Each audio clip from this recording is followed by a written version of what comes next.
Wrestling Omakase brings you a full-course meal of all of Japanese wrestling, men's and women's. Join me, a Japanese wrestling fan for over 20 years, along with a rotating cast of equally knowledgeable co-hosts, as we cover everything from New Japan and Stardom to Noah, All Japan, DDT, Tokyo Joshi, Mari Gold, Sendai Girls, Dragon Gate, GLEAT, Ice Ribbon, and even more stuff.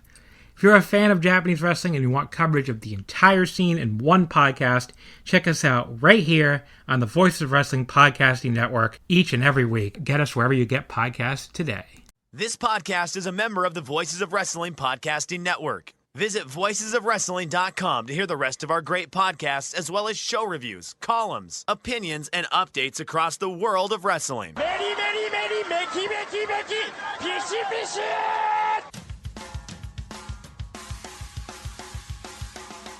You are listening to the Flagship Podcast with your hosts, Joe Lanza. The fucking sun sucks. I don't know what you people see in the sun. I don't know how you people do the sun. It's just the dirt worst. I want nothing to do with it. I'd be content never going out in the sun again. And Rich Crage. This is the dumbest show. I cannot believe these people. Some people pay us $10 to listen to the show live. This is what we give them for 45 minutes. Been doing this for 10 years. Why? We're bigger than ever. More people listen to us than ever. Why? And we are live on the Flagship Podcast. I am Rich. He is Joe. Joe, I played that intro there. We laughed about how stupid our show is and how people, more people listen to us than ever. I do find it funny that we were saying for 10 years, when that clip emanated and began, it was 10 years of this fucking show. Now we're quickly approaching, 15? 20. Yeah. We're getting, I guess we passed 15. We're on our way to 20. Nah, I think, no, we didn't get to 15 yet. No, this February will be 15. Yes, this February will be 15. Do we have to do something? Do we have to throw a party? No. Yeah. Round number. We'll do like zeros. I don't want to do a 15. That's not. Yeah, no, I don't. 15. Good. I didn't really want to. Just to know you seem like a man who loves parties, so I don't want to. Big party guy. Yeah. Yeah. Right. So I don't want to. You're like, oh, I'm really disappointed. Yeah, I want a big celebration. Yeah. I don't know. 15. Do something for 15. We did 100 episodes, which was a work. We didn't really know whether that was 100 episodes or not. And then we did 10. I don't know. I think you got to wait for 20. Yeah, we may have done 5, but I don't even. That's we didn't do 5. We did 100 episodes is what we did. 100 episodes, 10 years, and then okay. We did 100 episodes, 10 years. We didn't do 5. And then I don't know, 15. How many times can you pat yourself on the back? I mean, well, several. That's a lot. I'm a humble man. I don't like you are. patting Yeah, you don't myself on like the to back. throw things around and celebrate yourself or none of that stuff. So no, we won't be doing that. So wait for 20. Maybe We'll wait see for you. 25. No, the 20 sounds fine. If we did 10, we should do 20. Yeah, should definitely do 20. Get Or ready for 1,000. We probably have already passed 1,000. I don't even know. I don't number these episodes. I never did. From day one, I never numbered the. That's why we knew the 100 was a work. It was just you being like, we're probably near 100. Let's just do it. So we just did it. It worked. It was a good, one of our highest listened to shows at that time. People love the 100 episode gimmick. Yeah, call-ins. Yatsume called, like all that fun stuff. But then, we worked it completely. We had no idea. We just kind of roughly assumed that we had been doing the show for X amount of months. 4 times a month. It's probably near 100. So whatever. It was a total work as a marketing ploy, is what it was. And we haven't done it. We couldn't have done 1,000 because even if it was 15 years, which it hasn't been yet, and even if we went every single week, which we haven't done, that would be 780. Yeah. Okay. A little back of the envelope math, 15 times 52, right? That'd be tough to work. Yeah, that'd be wrestling math to work that much. I'm trying to get you to do math live in your head. No, 52 please times don't. 15. Don't do it's that. 780. It's 780. I'm almost positive. Yeah, 780. So, no, nowhere near 1,000. Okay, yeah.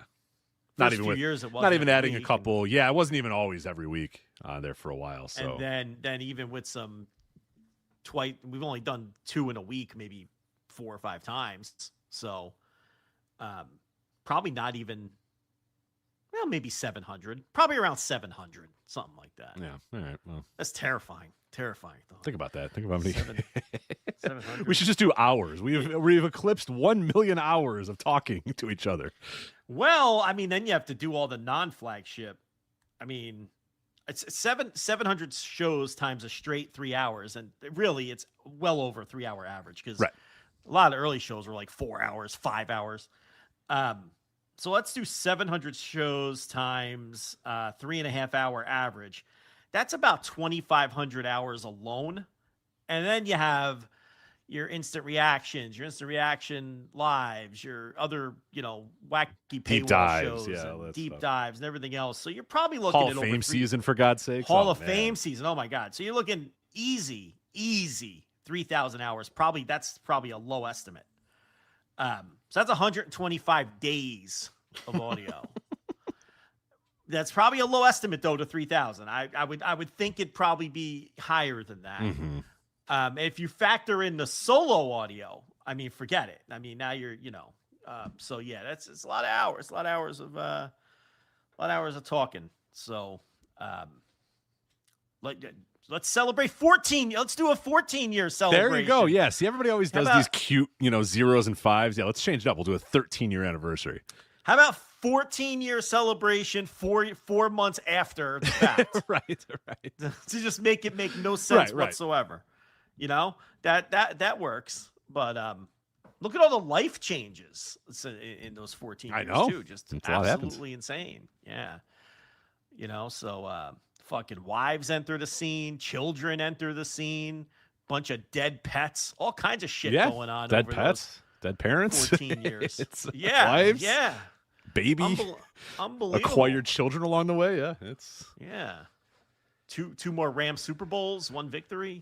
I've got nothing about sports. How your team's doing over there? How your team's doing? It's funny. No? Now that you mentioned it, nothing. Absolutely nothing from all of my sports teams through the entire run. I'm trying to think through the entire run. Like when we started, the Bulls were kind of good. Not only that, pretty brutal teams too. That you right. Brutal. The Bulls were like kind of good when we started. They were that pesky Eastern Conference team that the second LeBron was like, okay, enough of this. He could put him down, and he did every single year until they just all got hurt and left or whatever. Put them down. Yeah, it was really like because they would have they'd win like game one, and then LeBron's like, all right, I'm guarding Derrick Rose, and then that'd be over for the rest of the series, and then they just win the next four. So it was like they were this pesky little Tom Thibodeau team, but once LeBron wanted to just step on them, he just did. So Bulls never. That was the peak of my Bulls was like right when we started the show, and they've pretty much been middling ever since then. My White Sox had a little run there, but not much to really write home about. I don't even think they won a playoff series. I think they won a couple games in a playoff series, and that's about it. And then that blew up, Tony La Russa said that's enough of that, and that was that. Yes. Yeah. Yeah, Jerry Reinsdorf said, how about I bring in my old friend to manage this team? And it didn't go very well. And then everybody got bad. And, I feel I have a comfort about what happened to the explosion of that White Sox team because all those guys suck now. You know what I mean? Like that, all those guys stink. It's kind of like, I think the same thing about Cubs fans. Like they won their one World Series and that team was basically broken up like 2 years later. But all those guys, except for Kyle Schwarber, suck. Like Chris Bryant, you're not like upset that Chris Bryant's not on your team anymore. The guy doesn't play. He just gets paid $1 billion to not play for the Rockies, and half those other dudes are just out. Javi Baez. Javi Baez is like, he had that one year, but he's like 5 terrible years between those. Rizzo retired. Yeah, Rizzo retired. J.K. Arrieta's out of baseball. Like most of those guys are like just done. To be fair, it was 10 years ago. Yeah, but it was pretty quick that all those guys did. But it was one of those teams. Everybody was like 24 and 25 years old. So they're like, oh my God, these guys are going to be good for. But that's not really what we found out in recent years, that the aging curve for baseball is not what we thought it was. We have to kind of adjust. We're still kind of stuck with the steroid era aging curve.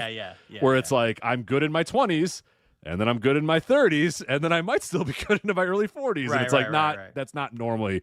Most baseball players are peak at 24, 25, 26, and then by 27, 28, 29, they're starting to maybe see the beginning, and only the truly great ones are, good until their 30s. Most other guys are just done. So I really hope I really hope Brady doesn't listen to this because he's gonna get pedantic about what you just said. And he's gonna, well, actually, the aging curve peaks at 27. You're wrong about that. And then you get the idea. You know, there was a while there where guys were peaking at 37 years old, and that was obviously aided by certain things. That's just not the case anymore. He's the swink of any baseball. Yes, yeah, it is true. It is true. So that's what he is. That's true. But it was 10 years ago now, though. I mean, very few of them would still be. But yeah, their careers all seem to fall apart right when they moved all of them. Yeah, so, yeah, and that's kind of the solace I take in the White Sox rebuild that kind of got going and then kind of stalled, is that all those dudes suck. Like Luis Robert, it can't stay healthy. Eloy Jimenez is I don't even know if he's in baseball anymore. He was Moncada. in AAA. Yeah, God, yeah. Speaking of a guy who can't be healthy, so it's like, you know, Jose Abreu, who was already pretty old, he's pretty much done. He had a 1 year in Houston or whatever that was pretty good, but yeah, it was like all those guys pretty much got bad right away too. So Tim Anderson, whatever happened there? Oh, Jesus Christ! Yeah, exactly. Got punched and that was it. Jose Ramirez punched him in the retirement. And that was that. Yeah, pretty much. Like that's I choose to believe that he got punched and then just left the field and just walked into the sunset and was never seen ever again. Kind of what happened. Yeah, but it was it. It was, I mean, he was already kind of in decline, but that finished him off for good. And he started the fight. Like, he wanted the smoke and he got it. Like, that was not a good look for Tim Anderson. No. Yeah, well. Oh, maybe by the 20th anniversary, one of my teams will do something. Look, the White Sox are looking good. They're like looking I told you good. they would. They're like looking I told good. you they would. They're looking good. Yeah. Looking good. All right. So tonight on the show, well, actually, real quick, before I run down everything that we're going to talk about, we have to start with this. This is the most flagship-coded death that has happened in a very long time. It just speaks to us perfectly. Pete Doherty has passed away. Well, I mean, rip up the format sheet because you put out the format sheet with a lot of beefy topics, and then TNA decides to go buck wild with some firings and changes in the booking office, and who knows who has the pencil now in TNA. And then the Duke of Dorchester, Pete Doherty, passes away. So yeah, someone said, I know what the flagship's going to start off with. And I was like, it just might be 3 hours about the Duke of Dorchester. Now pump the brakes. I don't know if I could do 3 hours on the Duke of Dorchester. Well, now, we have special guests. We have everybody we know from Massachusetts will be joining us to give their thoughts on the Duke of Dorchester. That's a lot of Andrew Rich, welcome to the show. Yeah, what are your thoughts? Well, he does Joe Gagney. Yeah, Joe. We got to call Joe Gagney. Jesse Collins. Yeah, right. We have so many Massachusetts folks that ridiculous. I'm sure have run-ins. Well, I do know Andrew Rich does have a story to share. I will. He posted on Discord. I will read his story here in a little bit about the Duke of Dorchester. But I think if we bring enough of our Massachusetts contingency, we could get this thing to 3 hours. But now I have a question about Dorchester. Okay, do you pronounce it Dorchester? Because there's cities in Massachusetts that are spelled one way, like Worcester is Worcester or something like that, right? Yeah. Like Worcester, Mass. Yeah. What's up with Worcester? And Worcester, Mass. Is this Dorchester? Is this Dorchester instead of Dorchester? Because it's spelled the same way. Like what's going on up there? Yeah, I don't know. I mean, well, so what did Lord Alfred used to call him? I think he would just call it because I would trust Lord Alfred's pronunciation there. I'm being facetious. It's it's maybe not. It's Dorchester, I think. Anyway, that's how my you think a pronunciation is not going to come with any sort of pushback at all? Duke of Dorchester, Pete Doherty is what he was always called, right? Yeah, yeah. I'm going with that. It got to be Dorchester. I'm like Worcester or however the fuck you say that town. Worcester, Mass. Worcester. Like you just the more you say it, the more letters you eliminate. It doesn't make any sense. It's So I don't know. Duke of Dorchester, Pete Doherty passes away. He had a very unique career in that he basically not only never left the WWF, and he was there from WWF almost until WWE. He didn't quite make it, but he was there forever. He was there from Bruno to Bret Hart. So this is a great way. I looked at this earlier on Cage Match. It's a perfect way. So his first ever match in the WWF was against Joe Turco. Okay. 1973, June 15th, 1973. His final match was in 1992 versus Latin Fury. Now, do you know who the Latin Conan. Fury is? Yep. So he goes from Joe Turco to Conan. You know, and the thing about Pete Doherty is not only did he spend his entire, like a really long career, like essentially in one place. Like I'm sure he worked random shots in other places or whatever, but he basically was a WWF guy for 20 years. Not only that, but he never left like New England. Like he only worked in New England shows.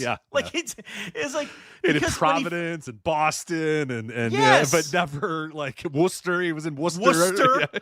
I'm sure, fucking Springfield, Springfield, Massachusetts, Bangor, maybe he was in Bangor, Maine or whatever. Yeah, to Maine. But like, if you look this up, like he, because when he started with the company, obviously it was the Northeastern Territory, and their territory was New York and some states in New England and obviously Philadelphia and down to Baltimore. And then when they went national, he was still with them and he worked all the time. He worked all the TVs and he worked all of the big house shows, but never outside of New England. Like he just stayed in New England and worked MSG now and then. That was it. It's so funny that even after expansion, he was like, nah, fuck that. I'm not getting on airplanes. What are you talking about? And they were fine with that. He was one of the guys that Vincent K. McMahon kept. He's one of the unspoken ones that worked for his dad, that he just gave a job basically for life. Everybody talks about Freddie Blassie, and they talk about, all these other guys that he promised those jobs. Well, he never got rid of Pete Doherty either. And Pete he's just a prelim wrestler. He was a TV jobber and a prelim wrestler. He would lose the openers on the house shows. And because of his unique voice, he gave him a shot as a television commentator, which didn't go great. I mean, it was great entertainment. Yes. To have him, he never made the syndicated shows or pay-per-views or anything like that as a television announcer or as a wrestler for that matter. But they gave him a shot on like the televised house shows. The televised house shows, they gave him a shot as a commentator for a while. Colorful guy with the distinctive voice and accent and all of that. Total, Massachusetts, Boston dude. A terrible wrestler. I mean, just one of those. Yeah, not very good. WWF 70s guys that just, they worked, they brawled, they worked on their feet. They weren't much in the way of, technicians or anything like that. And, but he had you can totally see why Vincent K. McMahon kept him around, because he had that colorful personality. Yes, the lack of teeth. They would always zoom in on his face because he'd smile and he was missing teeth, and he was just he looked like a wild man, and it was just it was a perfect crummy jobber that would make your star look great. That's exactly it. But one of those one of those name jobbers that they had a lot of those guys. You had Rene Goulet, you had Johnny Rods, you had a little later on, Steve Lombardi. He was that level of jobber. He was a familiar television jobber, which every territory had their group of familiar territory jobbers, but WWF certainly had their crew of guys, SD Jones, people like that. He was on that level where they'd bring him basically to every TV. And he was one of those guys, like all the guys I just named, who they would also bring on the road. Except in his case, he wouldn't leave New England. Right, I'll be on the road as long as that road is New England. He wouldn't go south of MSG, basically. I mean, the guy just worked the New England shows. He worked the Garden. In fact, he worked one of, when the Freebirds had their brief run in '84, he was one of the three opponents when they worked their lone Madison Square Garden shot. So, that might be his most famous match in 20 years, honestly, that match against the Freebirds, which I couldn't find today. Like the Freebirds have like 6 WWF matches on tape. They had two from the TV taping in Poughkeepsie. I want to say it was Poughkeepsie. I think they were done with Allentown by then, because this would have been, close. I think it was Poughkeepsie, if you want to look that up. And then they had a match in Philly, and then they had a match in MSG, and I think they had one or two other matches. They only had 5 or 6 matches make tape. And the one in MSG was Pete Doherty was one of the 3 opponents. It was Pete Doherty, it was Butcher Vachon, and the third guy was you're probably looking at it. Yeah, I'm looking at it right now. You want to give up? Yeah. Who Ron was it? Shaw. I don't know if you were going to get to Ron Shaw. That's the one I probably want. Yeah. Yeah. So here's their entire run in terms. Let's do televised because we're looking at televised shows here, broadcast shows for them. You got Philadelphia. Philadelphia Spectrum, Freebirds versus Charlie Fulton, Rene Goulet, and Ron Shaw. That's actually the Spectrum. Like you said, Freebirds versus Butcher Vachon, Pete Doherty, and Ron Shaw. Best 2 out of 3 falls from MSG. That's MSG. Yeah, there's a Maple Leaf Gardens show, Freebirds versus Brian McNee and the Moondogs. Oh. Then there's a Mid-Hudson Civic Center, Poughkeepsie. There's a double taping here, and this is it for them. Freebirds versus Bob Orton, Carl Fury, and Steve Lombardi. And then one more against Aldo Marino, Iron Mike Sharp, and Rusty Brooks. And then that's it. That Aldo Marino, Iron Mike Sharp, Rusty Brooks team is right up my alley. Holy shit! And Aldo, actually, speaking of Aldo, I think he's the guy that didn't Pete Doherty, because Pete Doherty was one of those guys that we always talk about where the WWF jobbers had a little hierarchy.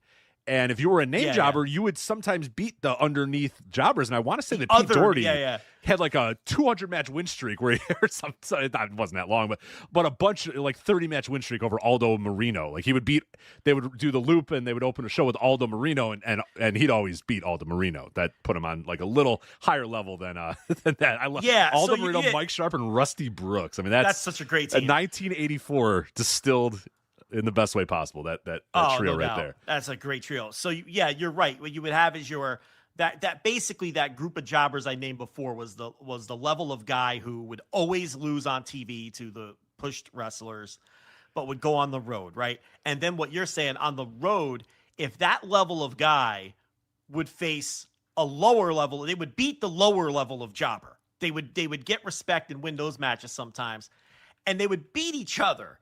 And there was actually a little hierarchy amongst each other, too. Like, S.D. Jones was the baby face of those guys, and he would always beat, like, the Pete Dohertys, and he would beat the Rene Goulets, but S.D. Jones would always lose when he would face anyone that was, like, a lower mid-carder or higher. You know what I mean? So, yeah, Pete Doherty, if he was going to beat anyone, it would have to be someone who was just, like, a straight-up TV jobber. In fact, and a lot of times those guys would have draws against each other. They would open up the house shows and you would be treated to like a Pete Doherty versus Rene Goulet 20-minute draw. And, which sounds horrendous, but with like nostalgia glasses and watching that shit now, like I love those matches. Like in real time, I hated those matches. Now when I go back and watch like old primetime wrestlings and you get that kind of match on there where you get like Jose Luis Rivera against, SD Jones or something, I'm like rubbing my hands together and scooting up in my seat. I'm like, oh, this is going to be great, right? But when I was a kid, I was like, oh, fuck this. Like, this is terrible. I'm going to fall asleep. I have school tomorrow. I never make it through primetime, and I have to sit here and watch SD Jones versus Jose Luis Rivera. This is the shits. But now I get into those kind of matches. But yeah, if you look at Pete Doherty, especially in that mid-'80s era after Vince took over, and you look at the people that he beat, it's probably, it's probably no one even on his level. It would only be guys below his level, and then maybe even a lot of time limit draws. Yeah, it's so I was double checking. It shows that he worked Pete Doherty, and I don't even know if this is actually correct. It shows that he worked one match for Georgia Championship Wrestling. Let me get the exact throughout his entire career. So this is all that Cage Match has. Now, I'm not saying this is actually what it is, but this is what Cage Match has. They have one match in Georgia Championship Wrestling at the Bell Auditorium in Augusta, Georgia. Rick McGraw versus Pete Doherty. That's in July of 1978. And then it shows one NWA. Oh, no, same match. Okay, so I don't know. Do we believe that that's actually Pete Doherty, or is that fun? Like, why would he, for one day in July 10th, 1978, go to Augusta, Georgia, and work for Georgia Championship Wrestling? I don't know. That seems Rick McGraw may have been a WWF guy at that time too. Can we look that up and see? Let me see. So 78. Let me see where Rick McGraw was in 78. It's always possible that let's take a look at So this. he was a Georgia. No, Rick McGraw was a Georgia guy at that time. He was a Georgia guy. Yeah. All right. Yeah. So let's see. What was the date on that in 78? July 10th, 1978. All right, let me take a look at this. So according to at least the records we have, he worked, you're never going to believe this, Springfield, Mass on June 26th. And then he was right back working the Massachusetts loop in November. There's a lot missing. Obviously, there's a lot of results missing. Right. So my guess is that he worked Georgia for a few months. Is my guess. Maybe he just took a family vacation to the world of Coke and was like, I'll work tonight or whatever. And then who knows? Yeah. My guess is he worked Georgia for 3 or 4 months because there's 3 or 4 months missing from his results. Okay. In between that match and when he returns to, you guessed it, Massachusetts to work WWF. Let me see if Internet Wrestling Database has anything different here real quick before we move on. Because that is fascinating to see that. I just can't believe that a guy would just only ever work. I mean, right? Isn't that like kind of crazy that he would only work one match? It's highly doubtful. Yeah, he probably worked the whole summer there is what I'm guessing. Which again is strange though, because he never worked anywhere else. Otherwise. Right. I mean, so and he's not the level of guy where they would have done like a talent exchange or anything like that. He's the job guy. Yeah, exactly. Hey, we got a young whippersnapper here named Pete Doherty. You guys want to borrow him for a couple months? Who was booked? Yeah, I don't know this. We would need like Chris Zellner for this, but who was booking Georgia in 1978? Because that could be your answer too. Right. If it was someone that he was tight with, who called up Vince Sr. and said, hey, look, I'm short some prelim guys for the next couple of months. Can you send me someone? It could be someone who had a relationship with Vince. It could be someone who had a relationship with Doherty. And my guess is that because there's no other results between July and November, he was probably in Georgia that whole time.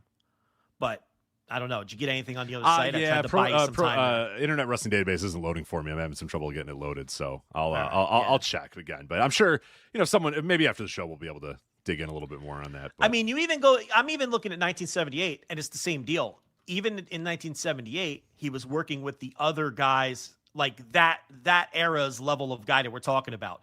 Baron Mikel Cicluna, Johnny Rods. He's working with all of those guys. He worked in that company for decades and was always in the same exact spot. Never moved from that spot. He's working with even when he was working as the Golden Terror and kind of getting a semblance of a push. Who was he in there with? Jose Estrada, Steve King, all those guys on that prelim level. He never won a title. He has to be, I was thinking about this today too. He's got to be one of the longest standing WWF wrestlers, or really longest standing wrestlers, period, in any territory in the United States to be in one place that long and never win a title. I mean, he never sniffed a title, not even close. Like, he was never pushed. I mean, the Golden Terror got a little bit of a push for a while there, harder than he was ever pushed as Pete Doherty. Yeah. I mean, that was that's his mask for sure. gimmick. For people that don't know about the Golden Terror, that he donned a mask for a little bit. And who was his manager for those? Was it? I'm sure it was. I don't know that. I think it was Captain Lou. I think it was Captain Lou was his manager or whatever. If he was in the tag team, it was certainly Captain Lou. Yeah, I'm pretty sure it was Captain Lou that even managed him singles. But again, it's not much.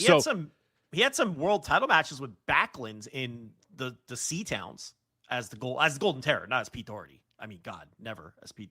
Well, you know what? I shouldn't say that. Maybe he did. I mean, let's look that up. Did he ever have title matches as Pete Doherty? Is there a way for us to narrow that down? I can look that up. Yeah. So WrestlingData.com has the single Georgia Championship Wrestling match as well. So again, I'm highly dubious of that. I don't. Yeah. It doesn't make any sense. I don't buy it. I don't buy it. Yeah. Let me see title matches as Pete Doherty. I can do that. Give me 1 minute, because that'd be fun to see. All right. World title. Yeah. Okay. He had a couple here. Okay. Oh, so he had both. So he had one in April 19th, 1978, Concord, New Hampshire, of course. Bob Backlund. That's as the Golden Terror. That's as the Golden Terror. Yeah. And then he does at the high school gym in Torrington, Connecticut. May 15th, 1983. Bob Backlund defeats Pete Doherty. Let's go. I got to see the rest of that card. Okay. What's the date on that? May 15th, 1983. That has to be fucking brutal. A high school gym. Oh, God. I can't wait to. I'm not going to spoil it for you. I want you to wait to see it. It is awful. It's exactly the card that you would assume, like the worst possible card you could put together of 1983 WWF. High school. Holy shit. I love how it's just the arena is high school gym. In Torrington, Connecticut high school. I mean, that's not even a C town. That's a that's a D town if there's such a thing. And that would explain why he got the title shot. Look at this fucking card. So Johnny Rodz versus Barry Hart, which of course is Barry Horowitz, a very young Barry Horowitz. By far the best worker on the show, I'd say. Or I guess Backlund. Well, but, Backlund. yeah. Backlund. SD Jones versus Baron Mikhail Cicluna. Johnny Rodz doing double duty against Pete Sanchez. Oh my God. That Johnny Rodz is there like, all right, folks, it's Johnny Rodz. You just saw him a match ago. Well, you're seeing him again. There's 6 guys there. There's like no one on the card. You know that SD Jones, Baron Mikkel's, that match went like 32 minutes too for no fucking reason. Oh, right. No, for a very good reason. There's 5 men. Right. So you heard the 3 matches I just gave you, including Johnny Rodz doing double duty against Pete Sanchez. This, by far, is the worst match on the card. It's one of the worst matches you could ever make, yeah. Chief J Strongbow defeats Mr. Fuji by count out. 1983 Mr. Fuji. I can't even imagine how bad that could have been. And then the main event, your main event of the evening for the poor people. That's a title match. It's a world title match, man. Bob Backlund defending against Pete Doherty. By the way, Pete Doherty's television gimmick was that he never won match. Like they would frequently say that. They'd make fun of him because he never won. But if you were in Torrington, Connecticut on May 15th, 1983, you had to believe. You had to suspend your disbelief that this man was now getting a title match against Bob Backlund. And here's the funny thing about this. They did 3 shows in Connecticut that day because then they went over to Trumbull, Connecticut later on that afternoon. Incredible. I love it. Where they mixed it up a little. You had Baron Mikhail Cicluna over Barry Hart. You had Johnny Rodz and Pete Sanchez go to a draw. Oh, my God. SD Jones defeats Pete Doherty by DQ. And then Pete Doherty does double duty and comes out for the next match and loses to Chief J Strongbow. I mean, what a crew. And then they had Backlund over Mr. Fuji for the title in Trumbull, and they had a special referee, Swede Hansen. Oh, what are we God. doing? What are we doing? Hansen. Dude, I watched a little bit of 1983 WWF for Tour of the Territories, flagshippatreon.com, and I had to bail. It is so fucking terrible. So how did bad. they win the war? It is ridiculous. There are people. There was a movement about 10 years ago. There was like actually Championship Wrestling was good. No. And I'm like, no. Stop. It wasn't good. It wasn't good at all. It was terrible. You're not revising this history. We've gone too far if we're doing revisionist 1978 New York was good TV because it most certainly was awful and terrible. Did Vince McMahon, whichever one, that was right around the transition. I don't know who owned things right at that moment in time. Do you need the money that bad where you have to have 400 people in Trumbull, Connecticut to watch that fucking show? Do you really need the $2,000 gate that badly? I mean, seriously, why did they run these shows? It's crazy. They ran 2 shows that day. He did double duty in Trumbull. So, man, I hope. Which one you think was the matinee? I would hate to take the wife out for a night on the town and see Bob Backlund versus Pete Doherty for the title. But then again, if you went to Trumbull, you saw Bob Backlund versus Mr. Fuji. Which, yeah, I'd imagine the nightcap was Mr. Fuji and Pete Doherty, and Bob Backlund, because at least you have a little USA Japan thing there. That I guess that's got a little bit more juice than Bob Backlund, Pete Doherty, but yeah, I can't say for sure. If I was a betting man, I would say that the Bob Backlund, Mr. Fuji had to be the matinee, but I don't know the size of these towns, so somebody might be listening and be like, "Oh no, it'd definitely be like." Because maybe Torrington is a bigger town than what the hell was the other one? Towns, No. Trumbull, Connecticut. Trumbull, is not a big Connecticut. town. These are tiny high schools. High school gym. There were 300 people at these shows. Let's see in 1983 who Pete Doherty got enough respect to defeat. All right, he beat Baron Mikhail Cicluna in Hampton, New Hampshire. But then the next night, Baron Mikhail Cicluna got his heat back and beat Pete in Worcester at the War Auditorium. So let's see. Did he win any other matches in 1983? Yes, he defeated Barry Hart in Ludlow, Mass. And he defeated Bob Bradley, the future Battle Cat, in Worcester. So you could see, like, Barry Hart and Bob Bradley at that time would have been like 20 years old. Yeah, right. So he's Very beating young. like the Greenhorns. Those are the people that he's going over when he's not trading wins with Baron Mikel Cicluna. Isn't Baron Mikel Cicluna in the WWF Hall of Fame? Didn't Vince put him in? Oh, in one of yeah. the very He was like that original clad, maybe 95 or something like that. with James Dudley, the Yeah, limo driver, yeah, and everything yeah. like that. Pete Doherty. All right, here's another win. He defeats Samula in Portland, Maine. Oh, okay. Once again, though, a kid. That's Samu at like 18. Yeah, right. He's very young at that point. Maybe even like 15. Yeah, But- Baron was a Hall of Famer in 1996. That was I think the original class when they opened it or whatever. So he beats 3 very young Greenhorns who all went on to Bob Bradley, not really, but the other 2 went on to bigger things. Yeah, is Battle Cat better? No, Pete Doherty's more famous than Battle Cat. Battle Cat got pushed harder than Pete Doherty. Yeah. Which is like barely at all, but he, let's see. He defeated Fred Marzino in Hull, Massachusetts. I don't even know who Fred Marzino is, so that should tell you, again, the pecking order that you discussed earlier. He then went to a draw with Fred Marzino a few days later in Augusta, Maine. So Stephen King checking out Fred Marzino versus Pete Doherty in Augusta, Maine. What book was he? In 1983. So when he's writing like Pet Cemetery, he's checking out. He was inspired to write Pet Cemetery. Let's see. Any other wins in 1983? Oh, he picked up a couple wins over Pete Sanchez. He beat Tony Colon. So they really built him up for this title match. Well, this was after the title match. No. After he beat Chuck Tanner. Is that the former Pirates manager? What's going on with Chuck Tanner? I need to know all about Chuck Tanner. He beat him in Boston Garden. What's up with Chuck Tanner?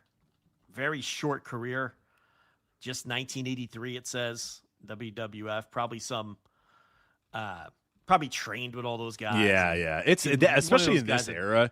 Like you get a lot of those where, and I was doing that when I would, because for every Tour of the Territories jobber match, I'd be like, all right, let me look at this guy. And it was like, this guy has 11 matches on his entire record and he's just done. Yeah. He wrestles in the WWF from, May of 1983 to November of 1983. And then he never wrestles again. And you look at him and you're like, well, I get it. He was fucking horrible and he was terrible. But like, I always wonder what compelled. Shit. Yeah, he looks like shit. So I don't know. I don't know if he just decided one day it was over or they told him it was over. I always like to know if it was like, who was it? Like, did Chuck Tanner just get through those ropes after losing to Pete Doherty and just said, fuck it, we're gonna job at the mill? I'm not doing this shit anymore. I think what happens is those kind of guys, they're fans, they want to do it, they get hooked. He probably got trained by Pete Doherty or one of these other guys, and then they get them booked with Vince as a job guy. And then these guys realize very quickly, okay, this is not going to work out for me. And the other thing is, they might have more than those 11 matches. They probably worked a lot of the equivalent of what the indies are today. Yeah, right. long forgotten tiny shows that never had documented records. And they may have done that for a few years. And then they just slowly disappear. Because when you watch the old Jim Crockett shows from this same era, you see these pasty, shitty jobbers always that so skinny and white and that's like Ole or whoever's booking, just bringing in guys that like they are currently training or who they trust someone in the locker room who's training guys who are working indie shows of the day that no one remembers anymore because no one bothered to keep track of them or talk or write about them and they didn't make the magazines.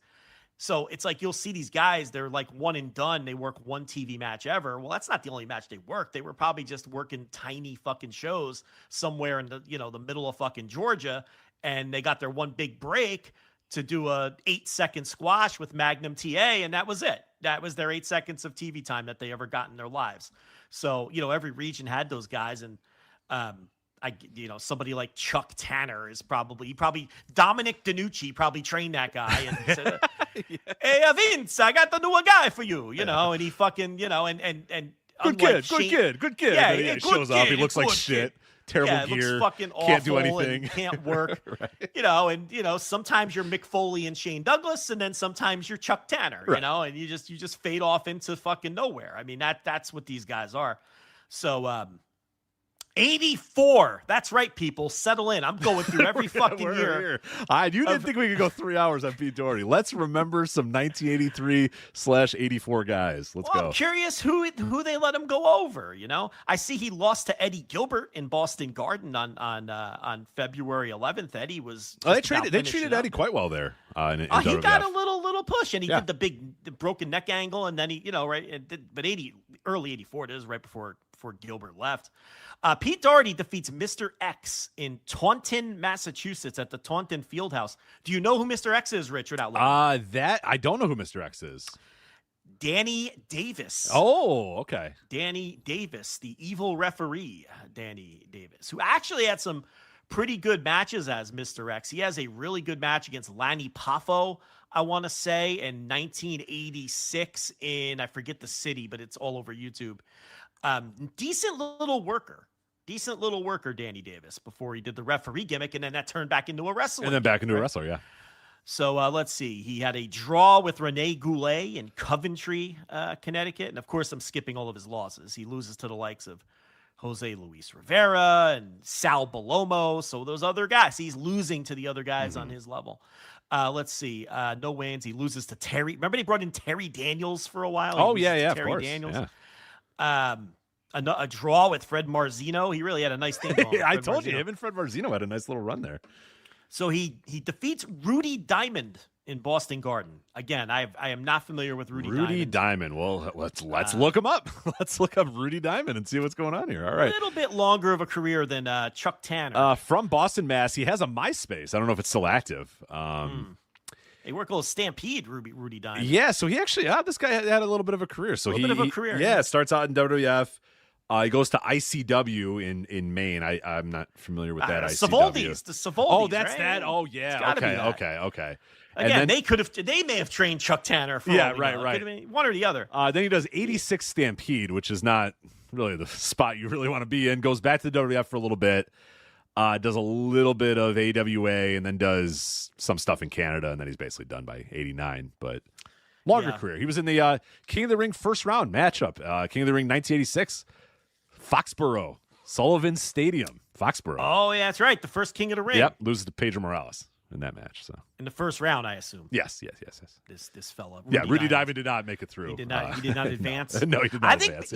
I think Pete Doherty had a King of the Ring match. I think he beat somebody, and I think he may have won his King of the Ring match. Let me. No, I think he lost to Bret Hart. You know what? You're right. He did lose to Bret Hart in like 90. Before it was a pay-per-view, obviously. Yeah, he was defeated in 33 seconds by Bret Hart. So yeah.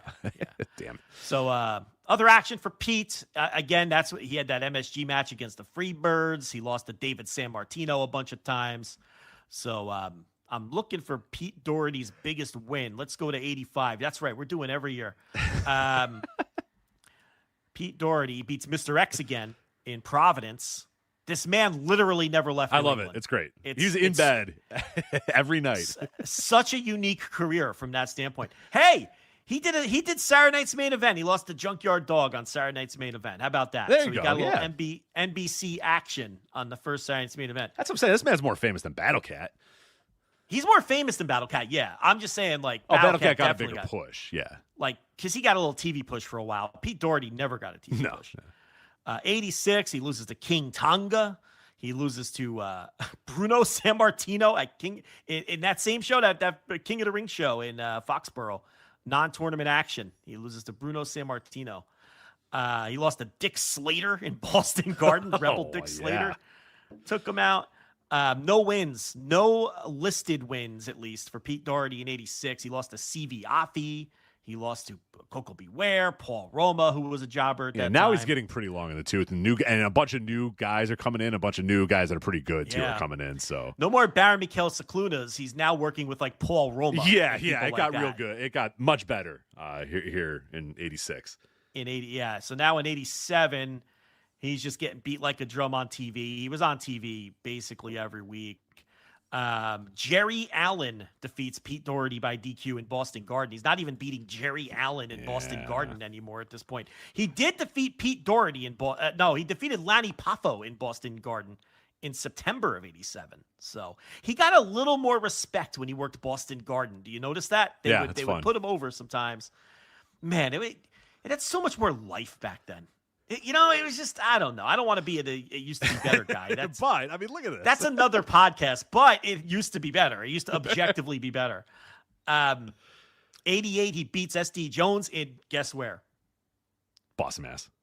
Boston Garden. They respected this man in Boston Garden. The Duke of Dorchester, yeah. Listen, if you wrestled Boston Garden in Bangor, Maine, or in Madison Square Garden, you're probably going to be able to defeat him. But he had that fighting spirit when he was in Boston Garden, Rich. He was a tough out in Boston Garden. Although the next month he did lose to Akeem in Boston Garden. So you're not going to beat Akeem. I mean, come on. That's, That one's on I'm YouTube, sure he gave the way. Akeem all he could handle on that night, but That's on YouTube, and they just relentlessly beat him up in the commentary. You could tell they're like ribbon on the square. Like I watched that. Yeah, I watched that match earlier. That's that one. Yeah, I watched that earlier. Yeah, that's the match with Akeem.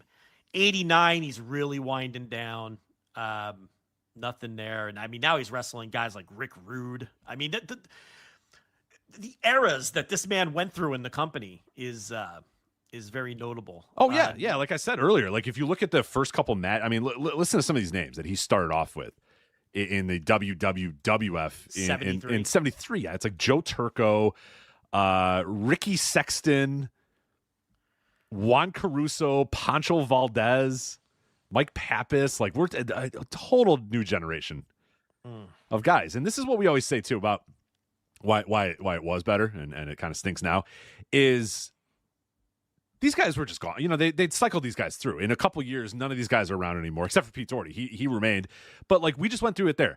The difference of the roster between 1984 and 1986 is insane. It's just nuts. It's night and day. It's a completely turned over roster, whereas now it's just the same fucking people over and over and over again, and then you bring back guys from past eras, too, to just be the same guys over and over and over and over again, where they would never do that. They would never, like, WWF would never in a million years in, like, 1998 bring Pete Doherty back, right? Like Pete Doherty's back, and then he would just like be on Raw. You know what I mean? He would just wrestle on Raw. They were like, no, it's fucking. Well, to be fair, he was there for 20 years. But, right. Yeah. No, he's a lone exception. But yeah, it's just like when people come back. Like I mentioned this right now with like Cope and Christian or whatever, which is whatever. But like the fact that Cope and Christian are around and are like a seminal part of AEW television. I want to say, what was it? Like I looked when they were doing their 5-second pose thing. I looked at the WWF champions from 26 years before like Raw. So I always like to, because the best comp is like an episode of like 1998 Raw. You know what I mean? Imagine that episode who's your like let's try to figure this out because it's a fun little exercise too. So you have 1972.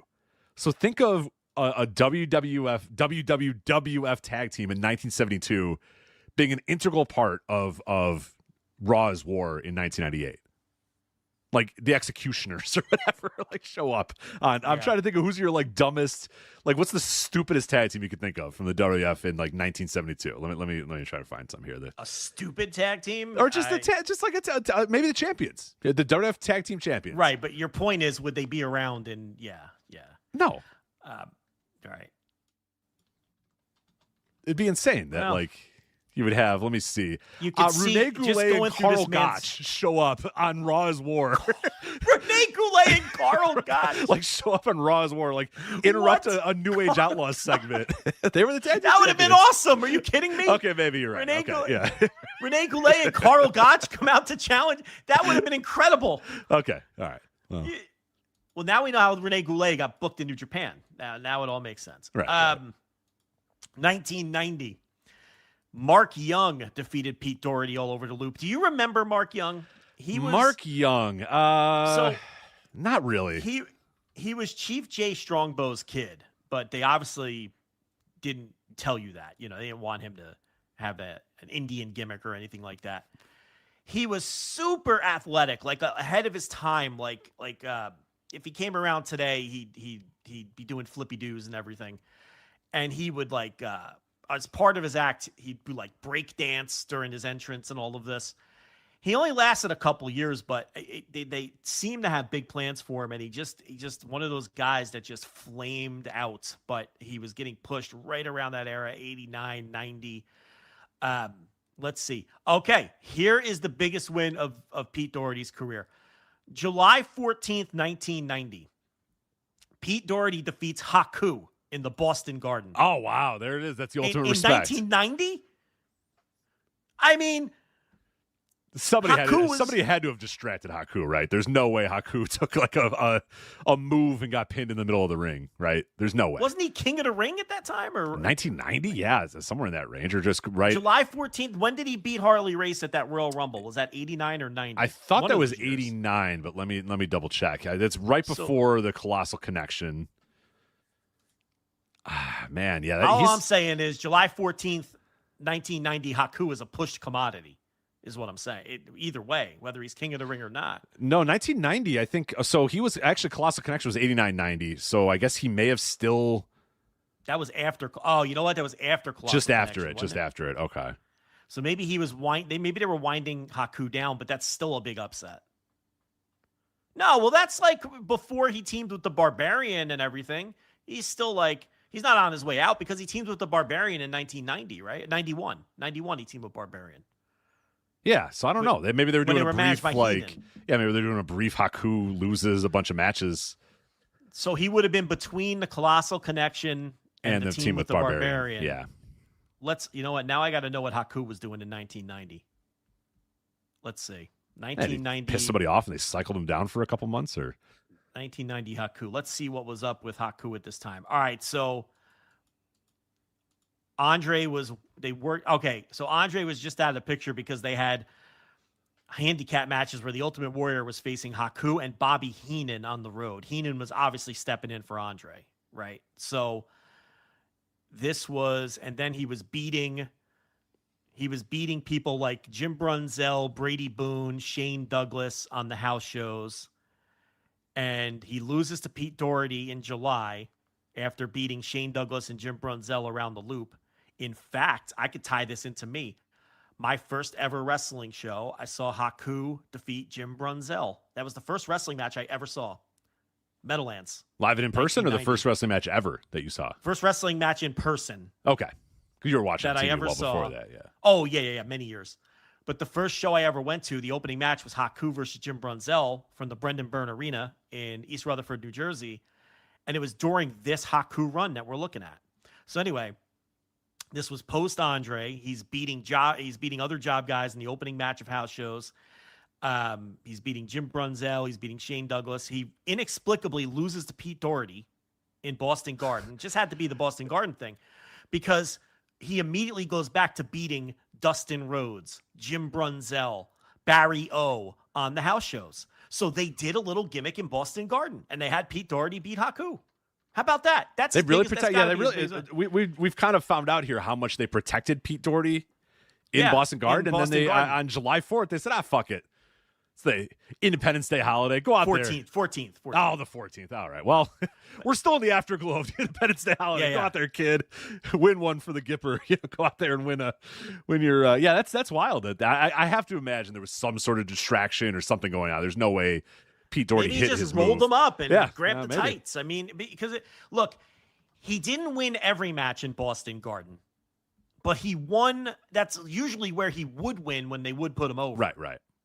So it's like there was sort of this weird like in-house canon when it came to Pete Doherty in Boston Garden, where he probably got big pops when he was there and everything else. And then 91, he has the King of the Ring first round. So I went to History of WWF, or historyofwwe.com, I should say. Okay, Pete Doherty subbing for Hillbilly Jim pinned Haku when Doherty lifted his shoulder while both men had their shoulders down following a suplex into a bridge. I love it. Classic. Yeah.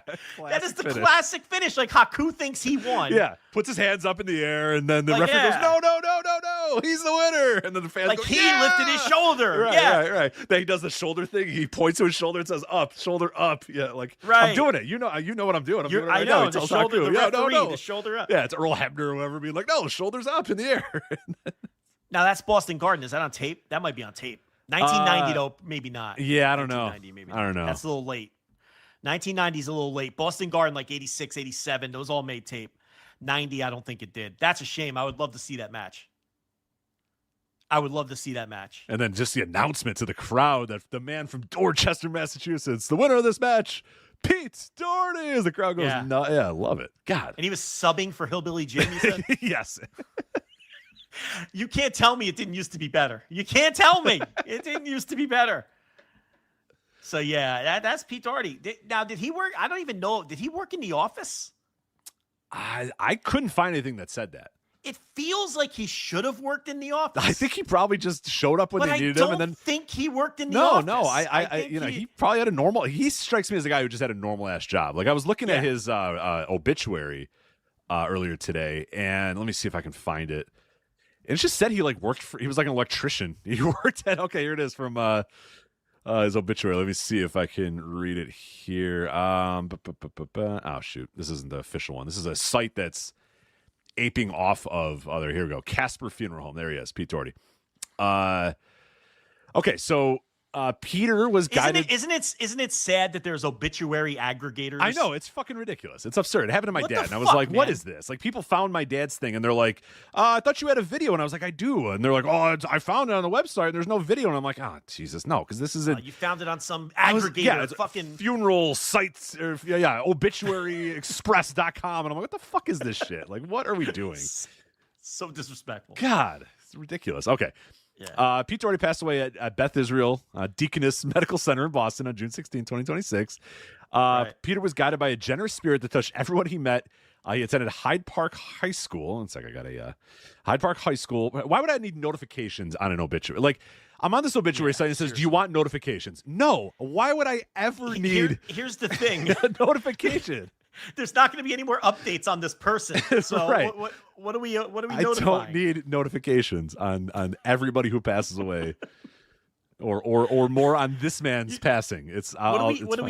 Nothing gets added to an obit. Right. It's over. Like you always talk about the reviews. Like I'm gonna send in an obituary here, and they're gonna say, "Do you want to review your how the Legacy.com experience was for you?" No, I don't want to review how my experience was on Legacy.com. Okay.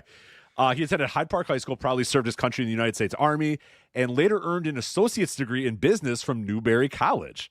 So, known to wrestling fans throughout New England as the Duke of Dorchester, he enjoyed a distinguished career as a professional wrestler with the WWF, as an actor, and as a television commentator. Beyond the spotlight, Peter was a skilled electrician who dedicated many years of service to General Dynamics. So I wonder if my man was doing work in General Dynamics and was like kind of a weekend warrior type guy, Told them I can't work Fridays, or I got to leave at 2 on Fridays. And then drove to Connecticut or whatever the fuck. Right. And went to Trumbull, Connecticut to try to win the world title. And then, absolutely. I mean, because he really never left New England other than MSG. So that definitely tracks. I don't think he worked in the office. Like you like he seems like the kind of guy that would be part of the office, but I don't think he was. I don't think he was an agent. All those other guys, Rene Goulet and Tony Gurria, and all those dudes eventually were working in the office, but I don't think he ever was. I think he just was Pete Doherty, the Duke of Dorchester, working the fucking New England loop for 20 years. All right, so Andrew Rich, host of the Music of the Mat podcast, of course, on the Voice Wrestling Podcast Network, says, quick story. Back when I was a board op for an overnight talk show, and Andrew is from the New England area in Massachusetts. So back when I was a board op for an overnight talk show, we had Pete Doherty on the phone as a guest. He was, without question, the sweariest guy I have ever had to deal with. Perry Saturn was second, so it's the wrestlers were all big swearers.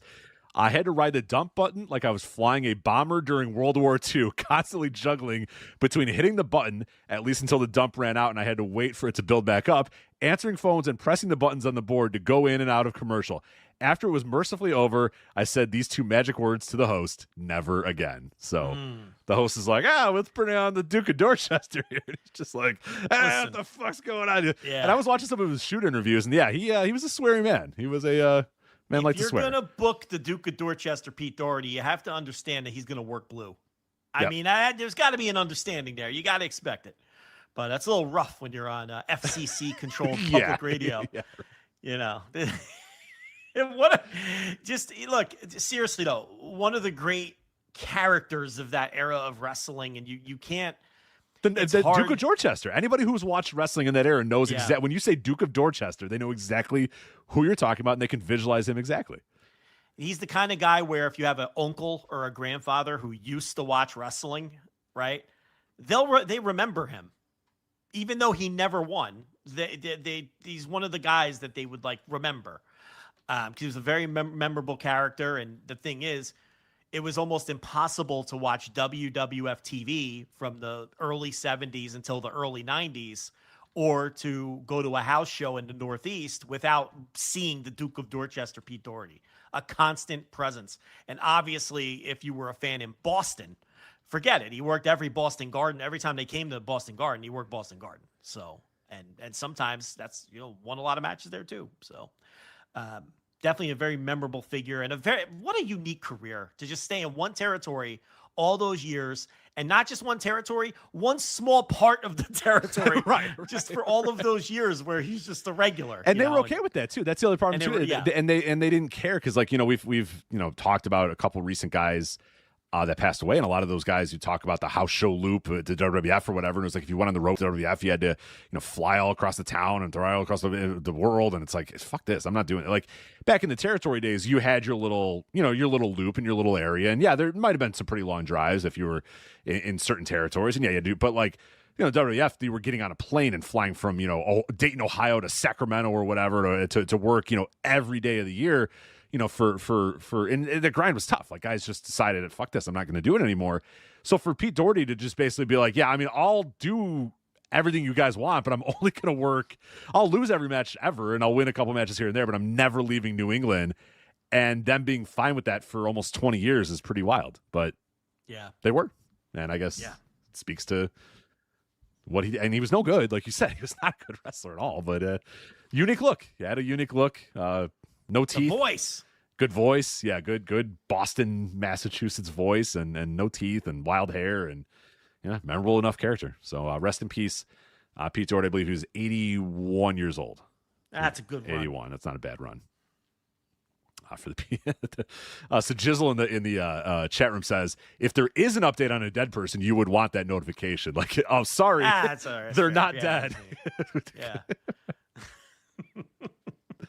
And then someone said, maybe it's notifications on new deaths. I know that, but why would I want to know everybody who's died? Like, I'm going to sign up for and they're going to tell me everybody that dies in my hometown. I don't need that. Listen, I am as much of a free market capitalist pig as anyone you'll ever meet.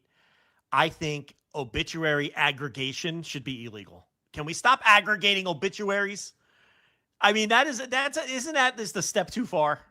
And then offering notifications. Would you like to know who dies in the town you live in? We will email you every single time somebody dies in your town or region. Like, why would I want that? Because it's true. You look up an obituary, you find out someone you knew from a previous life or something passed away. You Google it, and you do get 1,000 of those aggregation obituaries before you find the real one. Legacy.com and all these fucking sites. And because twice a year I like to look up to see which one of my teachers have died. They're almost all dead now. And you just get all these fucking obituary aggregations. It really is annoying. And I don't know what purpose, how much money are they making? I guess from me clicking them first, right? Right. Yeah. They're getting solid SEO when you're like, is Mrs. Randolph still alive? Oh, no, she's not. Like, yeah. You probably had you're in New Jersey. You didn't have any Miss Randolphs. I don't know what you had in New Jersey, but. Mrs. Valeri. Yeah, I was going to say, insert. Mr. Catenacci. Yeah, there you go. These are real teachers I had, yes. Mr. Catenacci, who famously told me that that I would be digging ditches, and he said that in front of my father, who was a literal ditch digger, and it did not go over well with Mr. Lanza. I can promise you that. I think I told that story once. Yeah, you did. Yeah, pretty recently. Yeah. My dad wasn't literally a ditch digger, but he was a laborer, just a blue collar guy, and right there in that meeting, about my bad grades, your son's gonna be nothing but a ditch digger, a common laborer, and then my father was like, oh well, that's what I do for a living, and I put food on the table. So, and then my dad stood up, and I thought it was on, fired up 5'8" hair trigger Italian from New Jersey. You think you could have taken him? You think you could have taken him? He would have beat the brakes off of Mr. Catenacci. Okay, Are you kidding me? Catenacci wasn't like the head football coach or anything. No, my old man he coached girls softball. He was a sports coach, but my old man was a fucking street guy, Italian street guy. Yeah, you're not from fucking fucking with that, Union dude. County, New Jersey. He wanted, as soon as I turned 14, he wanted to fight me every other day. Are you kidding me? Like, he wasn't. You disrespecting your mother? Get up! His pinkies would be out. He'd have the fist up. I'd be like, "No, Dad, calm down." So no, he would have destroyed Catenacci. But yeah, that's good. Had that old man strength. Had that old man strength. Did he have? He wasn't even old at that point. He was probably like. But they looked. 30s, He probably thought he was old as hell. Yeah, he's probably he's younger than you right now. He's ripping cigs for 20 years at that point. Right, cigarettes age so many people so much. Yeah. Not enough is made of how old cigarettes made everybody look. He's still bouncing around though. Yeah, good for him. Good for him. Still out there, probably challenging people to fights. Reading the paper, challenging people to fights. He probably still win an arm wrestling match, I'd imagine. Absolutely reading the paper. That's a must. New York Daily News under his arm. Yeah, I have an old ass uncle who is, at this point he's got to be 75, 80, somewhere in that range, and his mobility is pretty terrible, and he can't really walk very much or whatever. But he used to be a Chicago police officer, and then he was a prison guard. He still gives you a handshake, man. He still fucking crushes those hands. So breaks your fucking hand with the handshake. Yeah. Still, and he's like, he's as as broken down as you could be at this point. I mean, he's not, and he used to be. I mean, he used to be a monster, and he's but still that fucking grip, that vice grip that he puts on your hand. Yeah. Like, oh god, like. Yeah. Let it go. It's such an old guy thing. Yeah, and it's just me. I'm just a weak little, millennial, and I'm like, ow, you're hurting me. I have an office with fake walls. Stop squeezing my hand so hard. I have carpal tunnel. Please be nice to my fans. Old self-deprecating Craich over here, as always.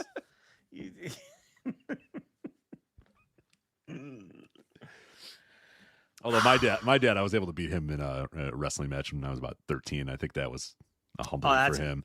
This is so funny because I just asked the boy today. I said, "How old do you think you'll be when you could finally kick my ass?" His answer was 30. Wow. So is he betting that you'll be so broken down by that point that he'll just by pure attrition he'll win? Yes, that was his reasoning. Like, I'm not going to get stronger, but you're going to get weaker. He did the math. I said 30. I was expecting you to say like 18 or something, He goes, yeah. He goes, because you'll be really old when I'm 30. And I'm like, jeez. I'm like, all right, well, that was, it's decent reasoning. That's decent. Right? Yeah, I appreciate what he went with there. Yeah, he's like, look, I don't think I'm going to get that much stronger. So it's basically going to be, you're going to have to start falling apart here. So Dynamite just ended, and Eric says, impressive vamping. Dynamite is over. This was no vamping, sir. This was the exact. Are you kidding me? If we were on Thursday, this is the exact segment we would do and the exact length we would do it in. Yeah, what are you talking about? The Duke of Dorchester, Pete Doherty, just passed away. Like, we're not Who gonna else is devote going to an eulogize hour? him? Right. What other podcast is going to eulogize him? I mean, Meltzer might give him like 2 minutes, right? Yeah, he'll give him maybe like 5-10, but then he'll like trail off into something else. He'll because what'll happen with that Dave-O bit is he'll start talking about 1973 WWF or whatever, and then he'll start talking about Bruno, and then it'll just be like a Bruno segment, and then he'll be like, yeah, so Pete Doherty, and then Brian Alvarez will go, well, we wish the best to Pete Doherty's friends and family, Yeah, you think Brian's going to go year by year to see where Pete Doherty was in the jobber pecking order? No. You think you're going to get that? You're getting that nowhere. You're getting that right here on the flagship. That's so it. This was no vamping. And that's what everyone would expect to get from us in a Pete Doherty obituary. We don't aggregate our obituaries here. Are you kidding me? And this one's right in our wheelhouse. This was like, come on. Yeah, I think it was Ash Jinkum, who's a longtime listener, said, oh, this is the most flagship-coded death in a long time. And I was like, oh, you're right, it is. Like, I really had a thought. I was like, wow, I don't know if we're going to get to, like, all of New Japan. Are we going to get to all of New Japan? I don't know. We'll try, but it might be tough to. Will AEW just fall off the run sheet because Pete Doherty died? Probably, yeah. Oh, God. While other podcasts are gaming their quarter hours like they're Tony Khan, we're doing an hour 15 on Pete Doherty. That's what we're doing. Can't beat it. We got the confidence to do that. Yeah. Confidence. And we keep growing. More people listen than ever. So Yeah, who's the one who pats himself on the back around here? It's you more than me. I mean, you never stop. It's unbelievable. What do we got? No, we had to rip up the format sheet because all the TNA shit went down. Yeah, Tom too. Dream's done. So, all right. So let's go to that. So I wrote a bit about this earlier today. Free post over at flagshippatreon.com, by the way. If you want to go. Oh, I should note, you mentioned Magnum TA earlier. I have a show about ready to go. I just need to finish it, do last little bits of recording on it. 40 years of the Magnum TA Nikita Koloff Best of 7 series. So I got a bunch of notes about that. Watch as many matches that made tape of that Best of 7 series. So I have a show coming out in the next couple days, all about that. So I'm really excited. That was a lot of fun to watch, and man, those matches. Whoa. You want to say is it better today? You watch some of those matches with these red hot crowds for Magnum TA and Nikita Koloff. It's like shit, man. God, it's not like those this. are hot crowds. Yeah, it's not like this anymore, man. I mean, when Magnum gets that win, it's just oh my god. Or when Nikita beats him, it's just the heat. It's oh god, it's incredible. Incredible. Is that stuff. the one where the one where Nikita gives him the Russian sickle with the chain, and Jim Ross is going no in between each count from the ref? No, Tommy, no, Tommy, no. I think I don't know if it's Ross. It might be Crockett. It might be David Crockett. I forget who, but. Oh, you're right, because that would be like 85. Yeah, so I think it's David Crockett, and it's actually David Crockett and I think Jim Cornette on commentary, and it's funny because Cornette's kind of playing the loose heel. But yeah, the entire time, David Crockett's like, Tommy, no, don't do it. Don't count 3. No, and he counts 3, and he's like, Tommy, no. Yeah. That's the one. The chain. He used the chain, Tommy. Yeah. It's just like, it's so good. It's so fucking good. Yeah. I'm telling you, we'd come to school, and that's what we would talk about. Not fucking Hogan dropping the leg on Bundy on some fucking hokey MSG. Like, we talk about, that's the shit that captured our imagination at the fucking bus stop before school when they were really humming in on TBS at that time. That shit was so fucking good. Yeah, just putting massive amounts of people, these Great American Bash tours, running 30 shows in a month or whatever, and just putting 18,000 people in all these fucking stadiums. Yeah, it's incredible. Yeah, but the bad guys always winning. Yeah, God damn it. All right. Yeah. Anyway, so I wrote a bit about this earlier, flagshippatreon.com, free tier. TNA made it official in a press release. Quote, TNA Wrestling today announced a workforce reduction designed to streamline operations and sharpen strategic focus and profitability. TNA's creative leadership team will see an immediate shift. Tommy Dreamer, who has worked in TNA's creative and talent relations department, is leaving the company as TNA and Tommy Dreamer have mutually agreed to part ways. TNA also, I should note here, they added another person here too. TNA has also come to terms on the release of Tessa Blanchard. We wish Tessa, Tommy, and others the best in their future endeavors. And it was rumored that Sami Callihan was also out, and then he confirmed that on Twitter. He says, quote, thought I was getting called today to be offered a position in creative. Nope, I've parted ways with TNA. Oh well, onward to the next adventure. I had no idea Sami Callihan was still employed by TNA. Hand up. Did you know he was? Did you realize he was still employed by TNA? Not really. I wasn't sure what he was doing in TNA. I know he wasn't. He hasn't been on TV in ages. No, when was the last time he was on TV? Yeah, he hasn't been actively wrestling in a very long time. His body's just completely abandoned him. So yeah, I guess I don't know if I knew that he was in the creative department or what did he say? I was gonna a position creative. Okay, so he wasn't even in creative. Hoping. So then what the fuck was he doing for? That's what I mean. He just hasn't been used. Oh, well, I would have told him to hit the bricks too. August 2025 was the last time he wrestled. Oh my God, that's like almost a year ago at this point. Yeah, so I thought he was gone already, to be honest.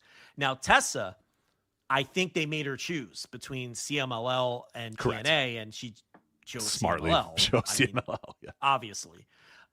So that one, and as far as Tommy Dreamer goes, did you watch his tear-filled? I did. On Busted Open or whatever. It was straight up Busted Open. It was on. Okay, it was Busted Open. Okay. Look, this very, I think clearly and obviously, and I did reach out and I talked to 3 or 4 different people over the course of the last couple of days, both before and after Dreamer was officially let go. You can see that the old mutual parting of ways. This is a face save. He got fired. So it's there's been the whole Macklin thing.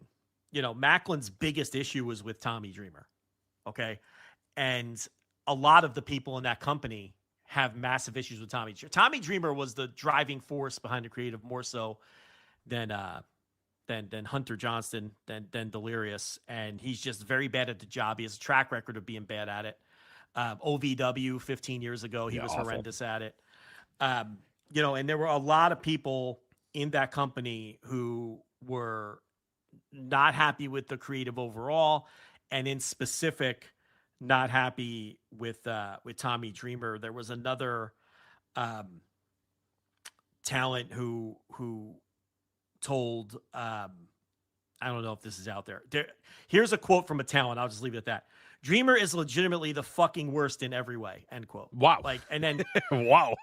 and look, people don't. Carlos Silva's not popular in that company either, but Dreamer was seen as the bigger problem than even Silva. So it seems like they're doing budget cuts, number one, and number two, Dreamer was not popular. The most of the crew, a lot of the talent didn't like his creative.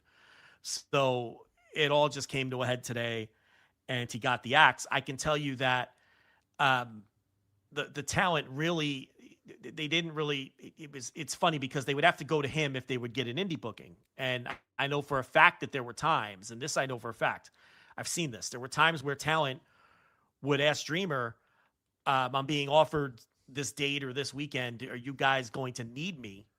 Can I take this booking? You know? And Dreamer was telling talent, just take all of the bookings, and if we need you, just cancel on them. And and that's shit, and that's garbage. And the talent would be like, well, that hurts us. Or like the promoters get mad at us. You don't understand. Like, that's not how we want to do business with indie promoters. So it's like a disorganization. And that sucks because Tommy knows better too. Tommy does an indie. I mean, he's on the indies all the time. He knows how it works. He knows he should know better, but clearly he doesn't. He's telling them, just take your bookings, and they're going to have to understand, is basically the answer that he was giving people if they were going to ultimately need them for those dates. And from the perspective of a lot of the talent, it was, how do you not know yet whether you need me for the date? Why aren't we organized? Why don't you know what dates you're going to need me for, so that I can better understand when I can take bookings elsewhere? So Dreamer was not popular. He wasn't popular from just a interpersonal relations standpoint, and he wasn't popular. His creative wasn't popular. The creative in the company, the talent hasn't been confident in the creative in a long time. And look, a lot of that is rightfully so. It's been rightfully terrible. so, and for a large chunk of that, Tommy Dreamer has been in charge of it. And I think you wrote something that was very on point in the write-up on the Patreon today, and that when you look at why TNA got hot, initially it was changing the name back from Impact to TNA, and then from there it was the WWE Association, it was Joe Hendry getting hot. It was bringing the Hardys in. Remember Joe Hendry? Do you remember that name, Joe Hendry? You mentioned Joe Hendry. I was like, right, that was a thing that people pretended was a bigger thing. Yeah, and that's nothing. That's gone. But the fact is, like, as somebody in the company told me today, if you look at all of these reasons why TNA started to gain some buzz and momentum, none of it had to do with the creative. No. The creative was always bad. And while they were having that period where they were hot, or quote unquote, however, relatively speaking to however hot TNA can get, where they're drawing nice crowds for the pay-per-views and they're getting buzz because they get the TV deal, they were, I would not even hesitate to use the word hot there for a while by their standards. That period wasn't taken advantage of. They didn't make any new stars during that period. And what's the booker's job? Draw money and create new stars. A booker has two jobs. Okay? Draw money, find ways for the company to make money, and constantly make new stars. That's something I talk about all the time. Those are the two primary jobs of a booker or a creative team or anything else. And then a distant third are things like have entertaining shows, because you can make money and make new stars without ever having entertaining shows. Now, that's not saying that those things don't matter at all, but they're not as important. No, of course not. In the actual business, it's maybe more important for us as reviewers or whatever. Right. But your job as a wrestling booker is to draw money and have a new wave of wrestlers ready to go and make new stars. Yeah, for sure. So the company was drawing more money than they had been in a long time, but none of it had to do with anything that was being done with creative, and they weren't making any new stars. Okay? Mike Santana means nothing. There's no one. What do we talk about all the time with Impact? I'm not picking on Mike Santana specifically. He's just, was the champion or whatever. But what do we talk about every time we talk about Impact? They have no stars. No. The Hardys are their only stars, and the Hardys are 50 years old. And I give them credit too. A lot of that newfound buzz for TNA, a lot of it was the Hardys, I think too, because they always, you always bring this point up that they never quite pop for the big companies, but they always pop for the secondary companies. They popped huge for Ring of Honor, and they pop very big for TNA almost every time they're there. TNA, Ring of Honor. If MLW ever brought them in, they would do, probably move into slightly larger buildings than they're running now. Because I can't say they would sell out, because somehow MLW, somehow they do. Yeah. At least Cicero. Yeah, right. They sell out by putting. I don't know. Did you see that from over the weekend where Brett Lauderdale got a little in his thoughts here because MLW said they put 900 people in the Melrose Ballroom.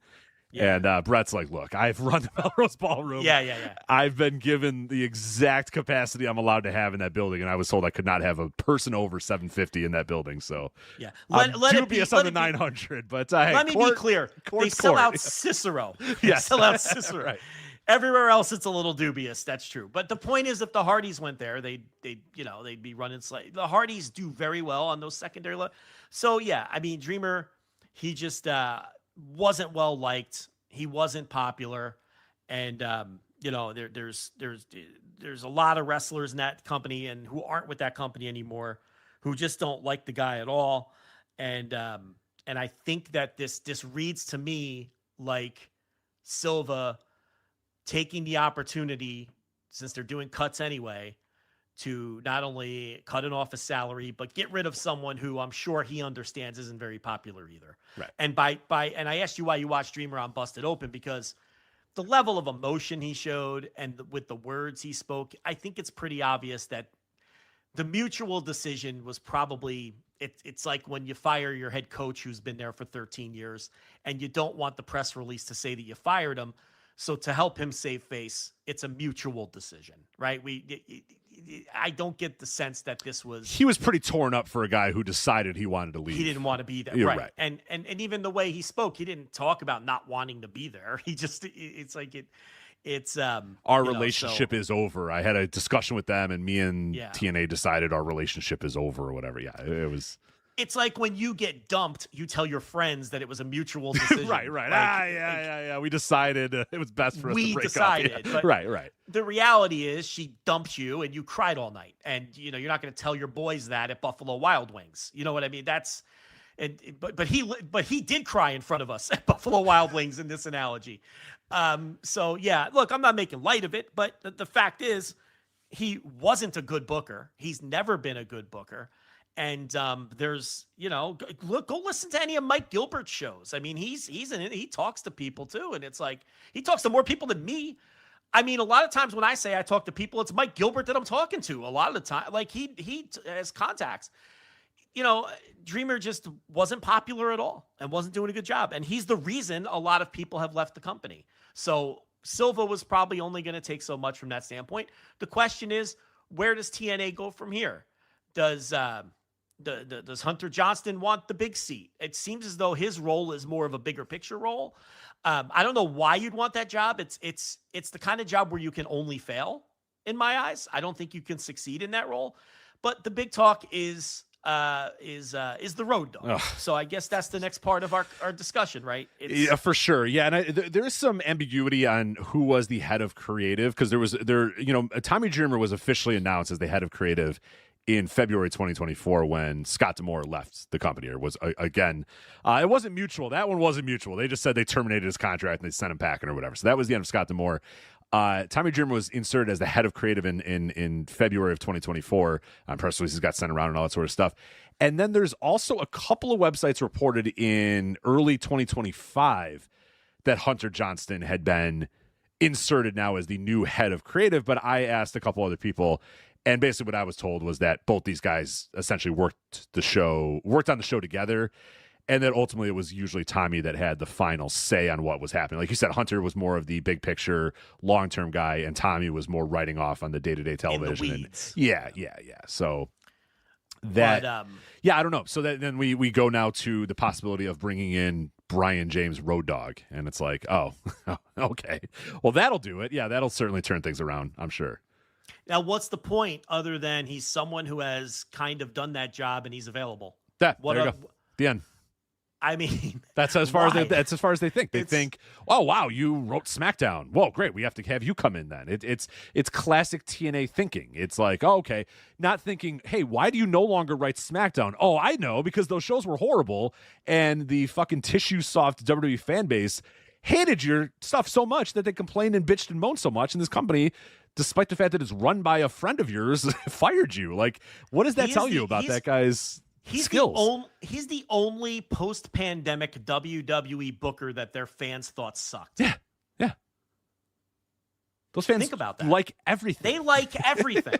Right. And they thought you sucked. His tenure running SmackDown is considered like the only failure of the company since the pandemic. And that company, like, those fans will just fall in line with anything that company wants. And with this guy, they would argue with him online all the time. He would go on Twitter after SmackDown and argue with fans about how bad his show was. And he would, oh, no, you don't know shit. I've been in this business. Like, that's that level of guy. And they fired it. They even though it's run by, Paul Levesque, one of his longtime friends is in charge. The fact that fan base that loves everything and a company run, largely by his friend, fired him and sent him packing. What does that tell you? And that's the guy you're going to say, oh yeah, here you go. It's just he's done it. He's done the job before, and he did it for WWF, so we got to bring him in. That'd be my guess. Yeah, if they do. And now that's just kind of like, I think it was the quote unquote discussed internally that he would come in. But I mean, it seemed pretty quick that word got out about Road Dogg, and it seems like a very TNA thing to do to fire Dreamer and bring in Road Dogg. Yeah, I mean, can I play devil's advocate? Sure. Do you think maybe there's something there if he's not under the thumb of 47 other people reviewing your work, changing your work? Now, you would have no way of knowing that, but, maybe you interview a Brian James and he's impressive in the interview and he explains that, while SmackDown may not have been the shining light of WWE at the time, you have to understand that a lot of my ideas were overridden, and Levesque is really the one running the show, and he's got 17 bosses, and I've got a bunch of if you put me in control, here's some ideas, and he lays them out. I mean, is there something to be said for that? Is it possible that maybe this guy can do the job, but it's just impossible to do that job with autonomy from where he came from? It's certainly possible. I mean, I don't know that I would have much confidence in bringing in a guy like that, but no, I get it. I mean, I understand when you're TNA, and I think the problem that we have is a lot of these American wrestling promotions, and we saw it with MLW when they were looking for an editor. They only want people that have done the job before because they feel like only someone who's done the job before could possibly learn how to format a pro wrestling TV show, and it can only be done by other people. And largely when you do that, you end up just hiring people from WWF or WWE constantly. WWF, because we're talking about Pete Doherty for so long. WWE, because there's not many other places that do weekly television like this. And it's just this weird wrestling thing. We hear it a lot in terms of production. Like, I always fight back on this. Everybody always thinks, well, if you're going to hire a production guy to run, like AEW did this, and they just ended up hiring, Kevin Sullivan, who was an ex-TNA, producer, and then eventually when he retired, they hired Mike Mansory because he was, under the learning tree of Kevin Dunn. And I've always said, you can just have you could just teach anybody how to do this job. It's not that hard of a job. Wrestling pretends that it's this like impossible thing that only people that know the business through and and have only done it before can possibly do it. I mean, you can bring an indie booker in, and I think he can learn how to format a TV show in enough time. I don't think it's that impossible to do. I don't think it's just a Herculean task that can only be done by somebody who's written for WWF before. I don't think, like, production-wise, you can't get somebody that fucking produced. I mean, look at WWF, or I keep saying WWF. I'm just going to keep saying WWF. WWE, they brought in Lee Fitting, and Lee Fitting had never produced wrestling television before, but he did College Game Day. He did sports. It's not that hard. Okay, it's sports. I got it. I'll figure it out. And he did. And it's fine. And like, he pretty much seamlessly, fell in there and did some production things that were different and unique and people liked. I think his stuff still largely stinks, but I get it at least, but he's a good example of you brought somebody completely from the outside world and it took seconds to learn. Oh, okay. Well, here's how I'll shoot it. And here's what I'll do. But so many people in and out and around wrestling think that you have to have done the job before and have to have done it on the highest level to know how to possibly do it. And I think that ultimately hurts things a little bit. Now, I don't know that I have like a good replacement. I don't know if I know a person that I would say, oh, it's got to be this guy or whatever, but it's just so perfect that it's like, oh, okay, well, this job is opened and this guy is free, so we must absolutely bring this guy in because he's done it before. It's and that yeah, I think that ultimately leads to a lot of the monotony that we see in wrestling today. Is it's the same people doing the same jobs over and over and over and over again in perpetuity. Ultimately, you're replacing a guy who had a bad track record as a booker with another guy that has a bad track record as a booker. An old wrestler with a bad track record as a booker replaced by an old wrestler with a bad track record as a booker. Right. So, and look, this one, grain of salt, whatever, but he didn't come across well on their little reality show either. Now, I know those things can be edited in certain ways and everything, but there's just nothing that gives me confidence that he is going to be good at that job. What can you point to?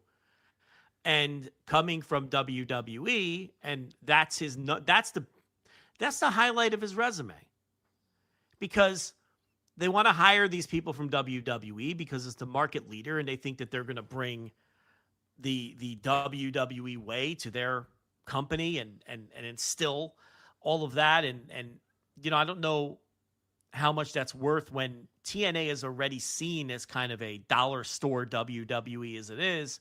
You want to continue to go down that road and continue not setting yourself apart or distinguishing yourself from WWE. To me, aside from the fact that they have no marketable stars, that's their second biggest problem. That's their other major issue, is that you watch TNA on AMC and you feel like you're watching you're watching something that badly wants to present itself like WWE on 1/1000th of the budget. And why would anyone want to watch that? A shitty produced version of WWE, when you have a well-produced one that you can watch 3 different nights of the week of, and on Saturdays if you don't mind it in Spanish. So why would I want to watch it on Thursdays? Right. Not with even, a horrible not even budget and no mentioning like stars. Evolve, and not even mentioning main event. Right. If you really want to get real in the weeds, Tubi, now you're really in the right. You can watch a lot more bullshit WWE if you really need to. Yeah, and that's always been my big gripe when any wrestling company especially tries to mimic what WWE, like, why would I ever watch you instead of watching WWE? Especially now, WWE is not 2 hours every week. It's not just Monday Night Raw, and it's like, okay, whatever. I mean, it is hours and hours and hours of first-run television. So someone that likes that style of sports entertainment or whatever is being well served. They don't need any more. They are getting plenty of sports entertainment given to them on a weekly basis. So yeah, the idea that, well, let's give them more sports entertainment that's like that, but it's 1/100th of the budget and shittier looking with worse wrestlers, and why would anybody ever choose that? And that's kind of the gambit that TNA is in right now, and they've tried this for a lot of their. There'd be bits and there'd be times where TNA tried to, break free of it, but ultimately someone would come in. Example that we're bringing up, someone would come in, usually from WWF, and say, all right, yeah, here's what you got to do if we're going to compete with WWF. And it's like, well, hold on. Like, why don't we just keep doing what we're doing and being unique and standing out in our own little space? But there's always that uncomfortableness with doing that. And like we talked about with how, we're scared of what CMLL is going to do, with AAA, if it gains any steam, that CMLL is going to not see it as, oh, we should be more authentic Lucha Libre to counteract them, and more, we should be more like them. Because that's just how we're 40 years into this now. That's how companies react to it. Okay, well, WWF's winning, so we got to be more like them. WWE is the market leader. We got to be more like them. And that it just never makes any sense to me, but it's never going to change. It's AEW largely does it a lot of times too.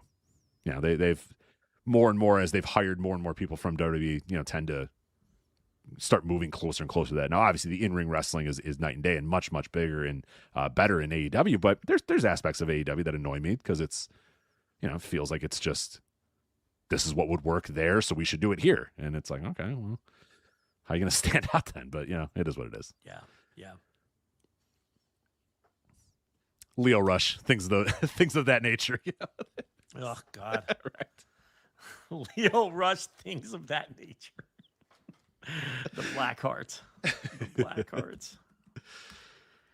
Well, now we get to the format sheet.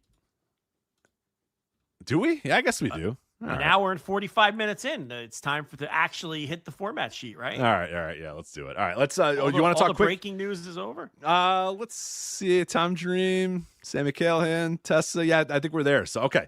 Since we're talking AEW real quick, I just want to go through these very fast, and then we'll get to New Japan here. Forbidden Door, June 28th. So we got another week until Forbidden Door. We have so far in the card is Tekla versus Starlight Kid for the AEW Women's World Title. Kenny Omega versus Zack Sabre Jr. Swerve Strickland versus Will Ospreay in the Owen Hart men's tournament final. Owen Hart women's, we do not know. And there's going to be a steel cage match. The Don Callis family, TBA, I believe. And I haven't watched Dynamite. We're recording this as Dynamite's going on, or we're live as Dynamite's going on. So I don't know if there's any more matches added. These are my notes from before Dynamite.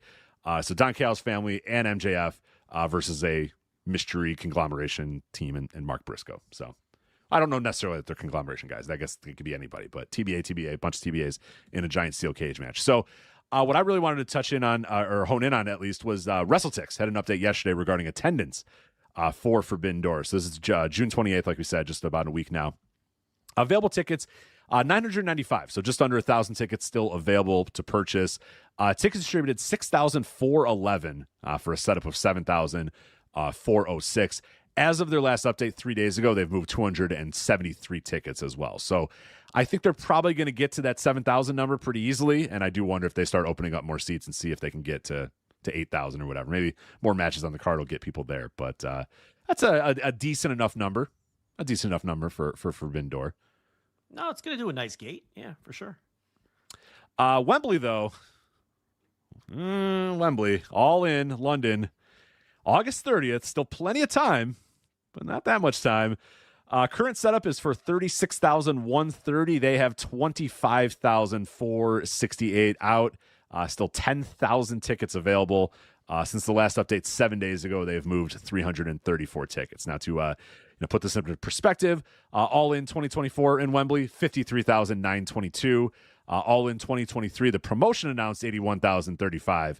The old turnstile count was 72,265, and here they are right now. With some time to go at 25,468. So we don't even know what's going to be on the show. I would give them some time to get the card together. And look, they sold what.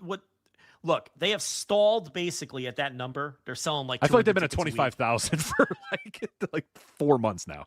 But what that tells you is they have a base of 25,000 people that are going to come to these Wembley shows. Okay. Now, whatever it draws above and beyond that 25,000 was drawn by the card. Yeah. So this is like the first Wembley show where we can really look at it and see what the main event means for business. Because the first year, the card didn't matter at all. That show was going to do what it was going to do. Okay? I would say even for the second year, for the most part. They did way less because it wasn't a novelty anymore. It was going to do what it was going to do. This year, it's very clear. We have stalled at 25,000. Above and beyond that, however far it goes, is going to be determined by the attractiveness of the card and primarily the main event that they put together. So the rubber's going to hit the road here for whatever the main event is and tell us, what they've got in terms of how strong the main event is. So I think it's a good thing.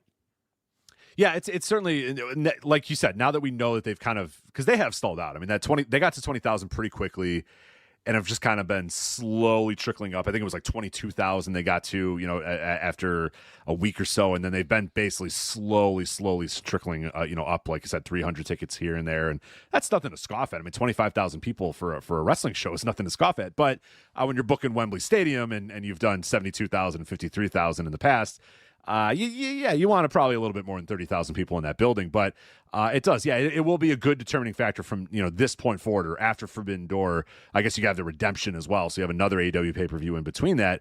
It at least will give us a decent idea of who's drawing this house, what matches are drawing the house, what feuds are drawing this house, what's really doing it. Because you have your baseline of people that are like, I'm going no matter what. And now it seems like there's a lot of other people that need to be talked into the door. So we'll see how many of them get talked into the door over the next couple of months. But yeah, two pay-per-views to go still. So it is still quite a ways away. But I just thought it was interesting how it just feels like they've been at 25,000 for forever. But all right. That is a quick AEW look. I will be doing the Thursday Dynamite review this week. Joe will be heading off to the beach house, so he is out. So I will be doing AEW review. So I'll probably watch that either after this show or early tomorrow morning, and have a review for you guys at some point on FlagshipPatreon.com. $5 tier for that. All right, let's do. You want to do New Japan? Let's talk New Japan. Let's go to Dominion on Osaka-jo-Hall. Let's talk attendance first, and then we'll go over the show. 6,890.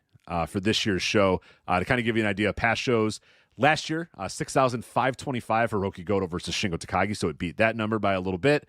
Didn't even come close to 7,254 in 2024. That was the best of the Super Junior finals.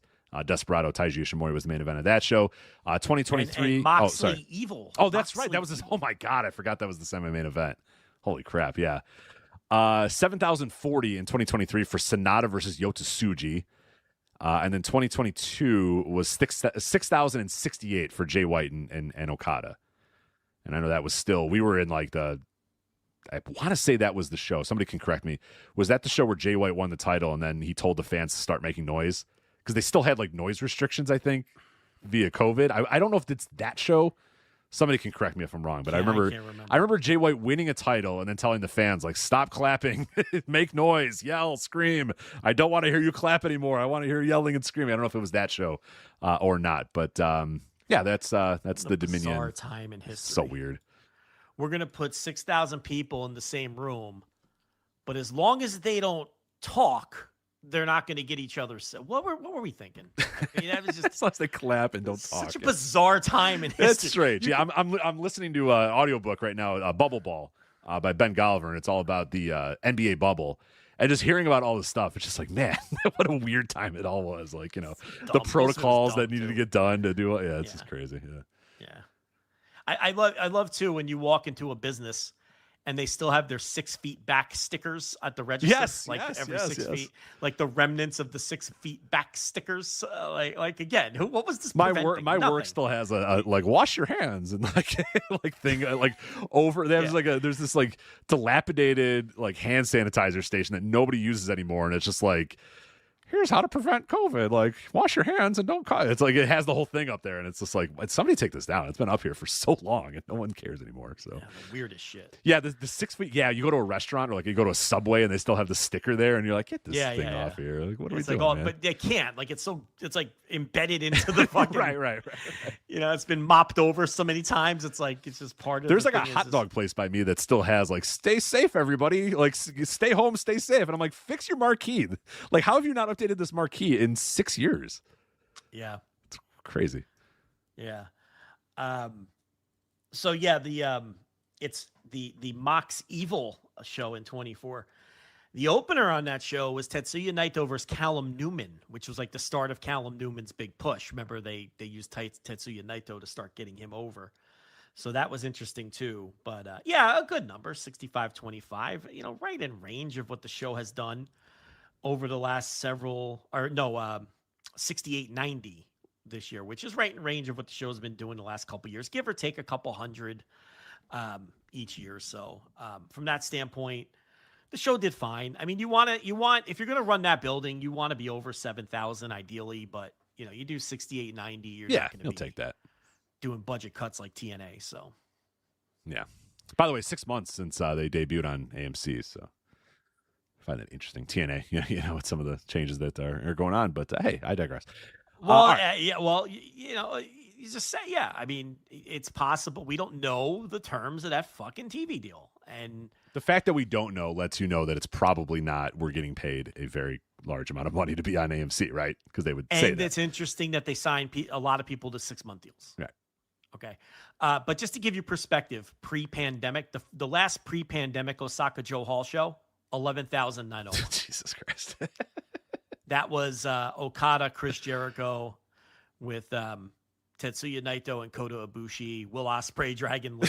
Don't stop reading this. It's hurting me. Tomohiro Ishii versus Taichi. Shingo versus Satoshi Kojima. Oh. Second match of the show. John Moxley versus Shota Umino in the opener. The opener. Stop. 11,901. So yeah, when we say that 6,800 is good, okay and within a couple hundred of what you want to do. Very much post-pandemic New Japan, an okay number, as opposed to an okay number in the context of Dominion in Osaka-jo-Hall historically, which, now we're saying, you should be doing 7,000 when, if they would have done 7,000, before the pandemic, Disaster, yeah. The fuck happened, so, but that's, you have to judge these things where the company is now, right? And where they are for over the past half decade is 6890 is basically what they do in this building now. Let's talk about the show. And you'll know why they do 6,800 now. When you see I was gonna say who's picture. on this show compared to who used to be on this show. And some of the work on this show was fucking rough. Yeah, and it should be noted that Yota Tsuji, was a main eventer of Dominion 3 years ago. Yep. His push didn't start 10 minutes ago. And he main evented in 2023, and they basically did the same exact attendance 3 years later with him. So have they elevated Yota Tsuji into a money-drawing star? The answer is no. They have not. And you could easily argue that he's the biggest success story of his generation, or at least the hardest pushed guy. There's no argument. He's the hardest pushed of that gen. But where's the results? Not there. Yeah. Yeah. It's a rough watch. This was one of those shows that I ended up watching. We talked about some dumb TNA pay-per-view a couple months ago where I sat down 6 different times and watched the show for an hour and it still wasn't over. I was like, how is this possible? And I look and it's a 4-hour show and I'm like, no, that's impossible. I've been sitting down. I've been watching the show every day for multiple hours a day and it's still going on and it's still happening. So, I had a rough time watching this show and my confidence in New Japan going to the G1 is no higher than it was. Probably even worse after this show. What would you think, big picture of Dominion? Hold on now. That G1 lineup didn't get you fired up? No, it wasn't the death knell that we thought it would be with the B Blocker, Kanemaru, Yoshinobu. You didn't get that B Blocker doesn't have you all fired up, really? Not this B Blocker. No, this B Blocker not so much. No, not really. I'm serious. Really, I'm surprised. It looked like a killer lineup that they put out there. Best of the best, yeah. What was the what was the they had a fun tagline a couple years ago for the G1. What was oh my god, I'm blanking on it. 1 sec. I gotta figure it out. You have a tagline every year. I know. They had one that was great. It was Max the Max or something like that. Yeah, Max the Max. Right. You gotta Max the Max. Yeah, it was called Max the Max, right? Yeah. There was Max the Max. There was there's been a couple cool little dopey. Remember the one year they brought the band out and Charlton buried them? Like yes. Chris. He's like, oh, that was something, or he said something, some cheeky British, something backhanded, right, some dry, cheeky British, like, oh my, well, that was impressive or something, like that, where you just bury the shit out of it, yeah, and like his bosses won't understand the English tone of what he said. Right. Yeah. They won't know the sarcastic tone that he's giving. It'll directly translate to, wow, that was something, and they'll be happy then. Yes. Thanks, Chris. Chris is putting over the band, yeah. Oh, God, yeah. It's, I don't know. I'm Jordan surprised. Smith says the British equivalent of bless their hearts. Exactly, yes. That whatever he did was the British equivalent of bless their hearts. Yes. That's exactly what it was. Yes. Look, I thought you'd be all fired up when the announcer does his evil heel voice to say, silent jester. Right. Hey, when he goes, Sonata. I was like, oh, God. All right. Yeah. Sorry. B-Blocker. Cold-blooded snake Sonata. Because he uses the evil voice when it's a heel. Yeah, he slows it down and gives you give everybody the catchphrase that you don't actually. You're like, oh, is that his catchphrase? I didn't know that was his thing. That's his nickname. I didn't know that he was the silent jester, Jake Lee. Well, Are I'll you tell you, he's the excited? silent jester because nobody made any fucking noise during his boring ass bullshit match as per usual. So yeah, he is the silent jester because he fucking put 6,000 people to fucking sleep here in Osaka-jo-Hall. God damn it. So the silent jester and the cold-blooded snake are in the same block. Are you excited for Sonata versus Jake Lee in the G1? Can you imagine? Are you excited?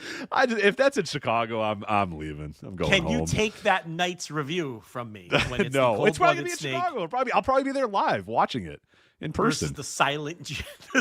I can finally get to go to a G1, and I have to go to this G1. Fuck, God damn it. 20 minutes from my house. The G1 is happening 20 minutes from where I sit right now. And I get the silent Hanare jester and the versus Cold Skull or whatever the fuck his name is. Hanare and the Great Okan played their way in on this show, so you get a little bit of that. Yeah. There's some spots open. Oh, yeah. There's some spots. There's four now? Because I Four. guess they take two of them. Four people can get a spot four. in there. Well, You want to do the G1 Climax announcements since we're we're already talking about it. yeah. So All right, your A block. I used all my material from it already, so we right. need to So I'll just give it a. I'm not going to use the voices. I'm just going to say normal guys. So Right. A block, Konosuke Takeshita is there. He was your winner last year. Hiroki Goto, Bolton Oleg / Oleg Bolton, whichever one you want. Yota Tsuji, SARS. IWGP Isn't his name Heavyweight Champion. SARS only Bolton? That's a weird. SARS. Yeah, I don't like that SARS one at all. is like a disease. It's like Yes, bird flu or something, isn't it? Yeah, it's a, No, it's not SARS. It's SAMS. No, SAMS is the kid from Lean on Me that Joe Clark tells him to jump off the roof. What's his nickname? It's not SARS and it's not SAMS. What the hell Bolton is it? Oleg's It's something like- nickname. It's Yeah, SARS would be an interesting one. I don't know about that. maybe. And he's like, Bars? Is it bars? is it bars? It might be bars, right? It's one of those. Yeah, that's what Google's Something. telling me. Bars. That's bars. Bars is his. All right. Bolton's, That's better than SARS. That's certainly. Hey, you see this 49-year-old Shakira at the World Cup? How you doing? Oh How you yeah. doing? Oh no, she's still Oh. killing it. Yeah. Chappin, huh? Yeah. Oh yeah. Yeah. Anyway, that was. I'm not random. watching her right now, but I just know she's still can get it done for sure. Absolute smoke show. Yeah. Yeah, Possibly better with age. possibly because we're old now. Yeah. You know. Yeah. Salma Hayek was out there too. She's still getting better with age too. So good for them. You know, I always had a problem with her face. I don't All know. right. Well, yeah, that's fine. I mean, I have no problem with her body. I was gonna but say I'm not really worried about the face. I specify the face. I specify problem with the face. I could probably make it work. Yeah, I don't think I'd care that much about the face. But Yeah. Not kicking her out of bed. Let's be clear. But where were we? Yota Tsuji is where we were. IWGP heavyweight champion. So Tsuji. Shingo Takagi, the silent jester. The silent jester. Lee. Silent Jester. Jake Lee.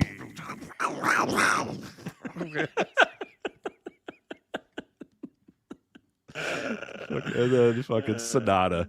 His 11th consecutive G1. You've lived through 11, or you will live through 11 consecutive Sonata G1 climaxes. Remember when he was gone and that's leaving? Like 99 G1 matches that I've reviewed of Jake Lee. No, Sonata. Oh Jake. my God. Yeah, of Jake Lee, of Sonata. Yeah. Yeah. Oh, shit. When you put it that way. Yeah, 11th consecutive Fuck me. G1 for Sonata. God damn it. Great Okan, his 6th consecutive. 6 G1s Great Okan's been in. We also have 2 play-ins here. The winner of Taichi and Yuto Ice will be play-in winner A, and then play-in winner B will be the winner of El Phantasmo or Rohei Oiwa. So I don't know why Oiwa couldn't just be in the G1. Why but I guess isn't Oiwa just in it? we got to have Sonata. Got to have Jake Lee. Yeah, you got to have these guys. So Sonata, huh? yeah. Had to have it. Couldn't just thank your lucky stars he wanted to go away and just keep him. And just not return his calls. Just say, oh, no, I'm Right? sorry. We've moved on. We've moved on. That's like whenever I'd have an employee that I was like trying to find a reason to get rid of, right? And they'd be like, "Oh, I'm going away for the summer," and I'd be like, "Oh, please don't," Yeah. right? Oh, no. And then when they come back, you just, "Oh, the positions, business has declined. There's just really not room for you, and then they're gone." That's what you could have done with Sonata. Like, he could have been off your hands, but no. He's back. So that's your A block. Now, I mean, there's Takeshita, Goto, Oleg, Tsuji. Yeah, I'm starting to cool on Tsuji a little bit. Shingo. There's those guys, and then there's. It's just the roster. Is what we have. Right. They didn't do anything. Yeah. Not yet, at least. Yeah. Not yet, at least. Right. B Blaka, Shota Umino, your IWGP Global Heavyweight Champion, Shota Umino. Yuya Uemura. Ren Narita in his fourth consecutive G1. Cannot wait for every single Ren Narita match. That'll be great. Drilla Maloney, Zack Sabre Jr., Callum Newman, Gabe Kidd, the returning Gabe Kidd, Hanare, and then your play-in winners of either Yota Tsuji or Aaron Wolf, which we're going to get to in a second, and play-in winner D, Oscar versus Yujiro Takahashi. I hope Yujiro Takahashi makes it in. Why not? Right? It's already going to suck. Put the fucking Tokyo Pimp in. Put Huge in. Why not? I got to be honest with you. I have as much interest in Oscar as I do. I was going to say, you might prefer Huge. Yeah, I mean, look, I talked about this with Damon. I wasn't positive Aaron Wolf would be in this thing. Yeah. They're so cautious with them. I don't even know. I assume he wins the play-in, but we shouldn't assume that. Because they're so fucking cautious with everything they do with the guy. Did you see he's working the Blue Justice show and he's teaming with Yuji Nagata and they're like, all right, we're doing something with you. And their opponents are the House of Torture. Yeah. I love it because he's got Yuji Nagata and Josh Barnett as his tag team partners. Yes. I'm like, there you go. Yeah. Those are good friends That's to have. what we need to do. Tell Toru Yano and Master Wato to hit the fucking bricks. Hang out with the Beastmaster and Blue Justice. Right? Those are the dudes to hang out with. Hang out with the guy who thinks he's a Viking and thinks pro wrestling is real. Hang out with him. Yeah, and Yuji Nagata. Those are dudes you hang out with. But then they face the House of Torture. So it's like, forget it. All right, He's fine. still in there with the House of Torture. Yep. Why isn't he wrestling Josh Barnett? Right? Right. Yeah.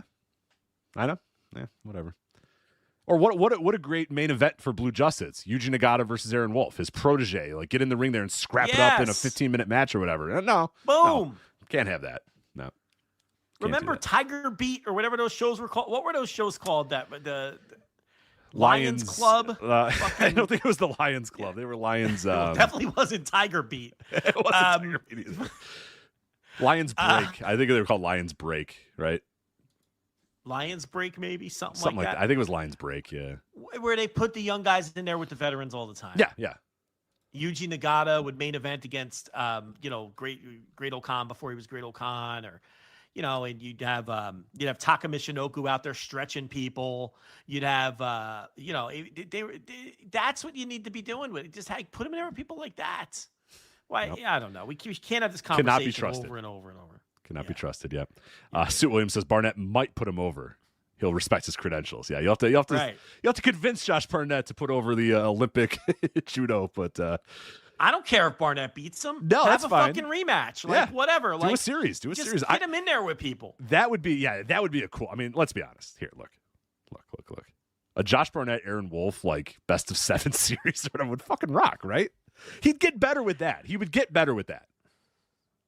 Kind of. Maybe. It's better than this. Look, I'm looking for anything that's not anything. Dick to dick contact. God damn it. Clown car. God damn it. Dick Togo. Oh, anything. I'm asking for anything with Aaron Wolf. So we'll see if he makes it to the G1. But I agree. I don't think everybody kind of thought it was a given that he was going to be in there, but I'm not sure that they trust him. I'm not sure still right now whether he's going to be in it or not. Yeah, I wouldn't be surprised if the freaking House of Torture comes in and costs him this match. Who's his opponent? It's Yoshihashi. Oh, Yoshihashi. Yeah, I mean, he's probably going to win. But it wouldn't stun me if he doesn't. They seem to just be reluctant to let him wrestle anybody. That isn't Narita Ren, House of Torture. Yeah, that's the only guy who's allowed to wrestle. Yeah, and nobody cares anymore. I mean, it's funny though. He comes out, nobody gives a shit. He wrestles for most of the match, nobody gives a shit. But then he made a comeback, and the crowd still gave a shit. They still want to like this guy. New Japan gives them no fucking reason to like this guy. And look, I don't know if he's any good, but like, fucking figure it out. I don't know. Like any other generation of wrestling, like they would have figured it out with this guy. And New Japan is just acting like they can't figure out what to do with this guy. And it's just, I don't know. It boggles my mind. I'm sick of it. Or they would just push him even if he sucks, he's fucking George Goulas or something. Who cares? Just fucking I'm watching Nikita Koloff matches. This guy, he's facing Magnum TA. He's 7 months into his career, basically, at this point. He's green as grass. They're like, I don't know, just fucking work with Ric Flair every night and you'll get better. It's like, I don't know. Like, just fucking work and you work every day for a couple years, you'll get better. And then Nikita never got that much better, but I don't know. They main evented freaking Starrcade with him and seemed to work out okay for a little while. I don't know if Aaron Wolf has the aura of a Nikita Koloff, but yeah. Whatever. What else could be said? Whatever. I don't know. There you go. So that's the G1. All right. So let's do this Dominion. Dominion show. I got. Yeah. So the first set I see. I didn't think it was that bad. All right. Well, it was a show, right? It definitely was a show. Yeah. Yeah, it wasn't that good. The undercard was rough. Yeah, I mean the top of the card was rough. I mean, okay, so what was the good part? What was the okay part that you told me about? Well, let's go through it. Let's do it. So the first scene that when I pop up my video is Sonata walking to the ring, and I'm like, "Fuck off! I'm done with this already." Wrong. Your first scene was an entire row of sonatas. There was like 8 sonatas up on the stage. It was Sonata through the ages, right? I forgot. Yes. We had to do a Sonata history retrospective up on the stage of all his various boring gimmicks that all are somehow exactly the same, right? There were 8 different Sonatas and they were all exactly the same, like somehow. Yeah. So you got a cavalcade, a cornucopia. Yeah, a cornucopia of a potpourri. A potpourri of sonatas, yeah. As we go through the thesaurus to avoid reviewing this show. So Takeshita versus Sonata, TV title match. I like these TV title matches, and this one was brisk, as they all are. You knew it was not going to be a long match when Takeshita hit the Blue Thunder Bomb like 4 minutes into the match. Yes, so, I kind of thought he was going to beat him in like 4 minutes, and I was like, well, that's bold, but I appreciate it. And then Sonata kicked out, and I was like, oh, all right. Yeah, I was like, beat him in 4 minutes, send him packing off to Noah with his other 2 buddies that we'll talk about later. But no, it took them 8 minutes to beat him, and now Sonata is going to face the silent Joker in the A block of the G1. Jester, sir. The silent Jester. Put some fucking respect on Jake Lee's name. The silent Jester. Can we just skip to that match? Well, it's next. It's next. Let's do it. Yeah. So, oh God. What the fuck? Oh my God. What a pile of shit. No disqualification. Jake Lee, El Phantasmo. Yeah. So we're gonna walk and brawl a little, right? We're gonna walk and brawl a little. The finish was just a chef's kiss here, I would say. As Phantasmo is trying to load his boot with a fucking tiny little piece of sheet metal. I don't know. It took so long. I was like, what are you doing, brother? What's happening? So long. Couldn't get his boot off. Then he's got this piece of, I don't even know what it is. It looked like the flash paper that Jerry Lawler uses to throw fireballs at people. Dude, like brother. Throughout wrestling history, guys would just tap their boot on the ground, and it would be, oh, he's loading his boot. And we would just assume, because the announcer on the professional wrestling show told us, well, he's loading his boot. That's what he's doing. Shawn Michaels, the reason he taps his foot before the Sweet Chin music was, quote unquote, he's loading his boot. We have established in wrestling that you don't have to put... Iron Sheik with the curly boot. Right. Like, you don't have to put something in it. He's loading up the boot. Right. You know, the announcers do the work for you. Your exaggerated movements. It's a physical play. You don't need to show the camera your flimsy piece of sheet metal after it takes you 4 minutes to get your boot off. Okay? And then meanwhile, Jake Lee, the silent jesters in the corner, like trying to figure out new ways to sell the scoop body slam that he took to set all of this up. And he kept looking back to see, is this fucker got his thing in his boot yet? No, he still doesn't. Okay, well, I'll continue to stagger and stand up and use the ropes and fall down again. It was absurd. Yeah. So we're never going to even do this justice. You have to see it for yourself. He loads the boot. He turns around. And then Jake Lee just immediately puts him in like a front chancery or a can opener, whatever you want to call that, front face lock. And he fucking taps out to absolutely no heat. What the fuck was this finish? I don't know. He loads the boot and then turns around and just falls into a front face lock. And then that's just a submission. Like, it's not even a submission hold. They call that like a can opener in MMA. No one taps to that. It was a front face lock, Rich Craig. Well, when Jake Lee puts it on, he's really obviously with those credentials. What a mess this was. I mean, what a fucking mess this finish was. And no heat. And nothing was happening. Nobody cared before the match, and nobody cared during the match, and nobody cared after it. Yeah. And at the finish, people couldn't understand what, like, with this slow developing fucking piece of sheet metal going in the boot, and then he just gets caught in a non-finisher and taps out. What a fucking mess. And then we got Jake Lee looking in the camera, like giggling and laughing because he's putting over his silent gesture routine. He comes to the ring in a clown mask because that's his new thing now, is he wears a clown mask. So the king of sports, everybody. Yep. New Japan Pro Wrestling. Strong style. Strong style. Silent jester front chancery on a guy with a loaded boot. After they crowd brawled for 9 minutes before that. I don't know, man. Yep. I don't know. Not a fun company right now. Nope.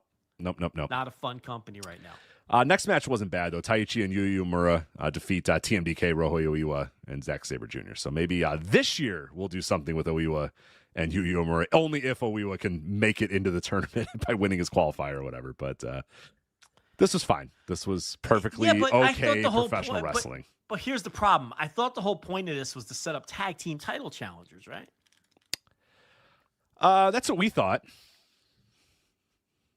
Not what happened. That's not what happened, no. So they just had a match. They just had a wrestling match, yeah. Which is fine by me. I mean, it's New Japan, and they should probably just have a match more often. But, yeah, I thought the winners would come, strutting out to challenge the Knockout Brothers later. But none of that's happened. No. Yeah, all right. So Desperado versus Mystico. This is fun. This was a good match. This is fun. I didn't expect Desperado and Mystico to not have a fun match. I do enjoy that Desperado beat Mystico. Mystico selling, different body parts throughout. Like, he's a broken man in this match, and Desperado played him perfectly. Desperado pins him, gets out of the ring, and then Mystico still spends 2.5 minutes going with his fucking Hootie and the Blowfish B-side New Japan World overdub music. Mystico just adulation to the crowd as Chris Charlton goes, win or loss, Mystico still loves his crowd. Just another, Chris Charlton, get the fuck out of the ring, dude. I love it. He loses and still just, Desperado's in the fucking dressing room, changed already, and Mystico's still in the ring bowing and clapping to the crowd, and I love you, I love you, I love you. I love it. Also, Mystico tapped to, the fucking stretch muffler, whatever fucking Mexican name El Desperado gives it, or whatever. Yeah. La Guitarra Angelina, or whatever the fuck he calls his moves. So he taps to that submission. So Charlton's making this huge deal almost to protect Mystico, where he just keeps it. They must have had a handshake deal, Walker Start, to not hurt each other. He tapped quicker than I expected, so they must have had a mutual submission respect. hold. Yeah, right. So they probably promised each other not to rip each other's limbs off, and it was very. See, when I do Chris Charlton, I sound like I'm a guy in an old-timey movie for some reason. You sound like a 1920s American actor, but yeah. But yet it still sounds like Chris Charlton. Right, it works. Yeah, it works. Yeah. So yeah, look, did they have a better match in them? They almost certainly do. This was more of like an exhibition and them going out and trying to have the best match possible. They're tag team partners. There's all of that, but Chris was really trying to put over the idea of, okay, as soon as one guy catches the other, they're going to respect each other as friends and partners and just tap out. So, I don't know. That could be the American or the English-speaking announcers doing their own storytelling, which wouldn't be the first time in New Japan, since they're not given much or any guidance. But it's also a very it had a kind of a lucha style finish too, where you get locked into submission and it's like, oh, there's no point in fighting it. I'm done. Yeah, it's over. Like, I'm not gonna get my arm broken or hurt here. I'm just gonna tap. Like, America, we're so used to somebody gets put in a submission hold and it's this long, grueling. I got to get to the ropes. I got to get to the ropes. Your nails into the mat. Yeah. And in Mexico, a lot of times it's like, fuck. I mean, Mystico's made an entire career about, whoop, doom, boom, you're done. And I got you in that arm lock and you're done. And it's just like, all right, well, fucking, I'm done. You tap out. You don't fight it. Yeah. You just live to fight another day, basically. So, yeah. Never openweight title. Aaron Wolf defeats Ren Narita to become your new never openweight champion. Clown car, dick to dick combat. God damn it. Yeah. Ding, ding, ding. Oh. Same old shit. No, the rule. Oh, we can't let this happen. How is this happening? Same old shit. Yep. Aaron Wolf wins. These poor announcers, like, trying to find new ways to act shocked at all of this. It's just, but really they're just repeating the same lines that they always repeat that you just repeated. So it's, I don't know. What do you want us to say? Yeah, there's nothing more I could possibly say. So whatever. 47th time. My question is, even if you are a House of Torture enjoyer, number one, why? Number two, though, if you are a House of Torture enjoyer, how can you not completely be sick of this shit by now? I mean, there's never anything new. There's no advancing of the story. There's no wrinkles. How can, everyone not just be completely sick of all of this? It's a rhetorical question. I don't expect you to answer. I just don't understand. Yeah, we're years into this thing, and they've never gotten their comeuppance. They've I think only gained members. Obviously, they lost Evil, and maybe a couple other guys have come and gone. But it's not like, guys don't defect that often and create new stables or whatever. There's no turmoil in the stable. They don't rise or fall up the card. Yeah, they just do the same shit over and over. Sometimes a new person joins and then just regresses into whatever they do and grabs a weapon of choice and then regresses into whatever they're going to do.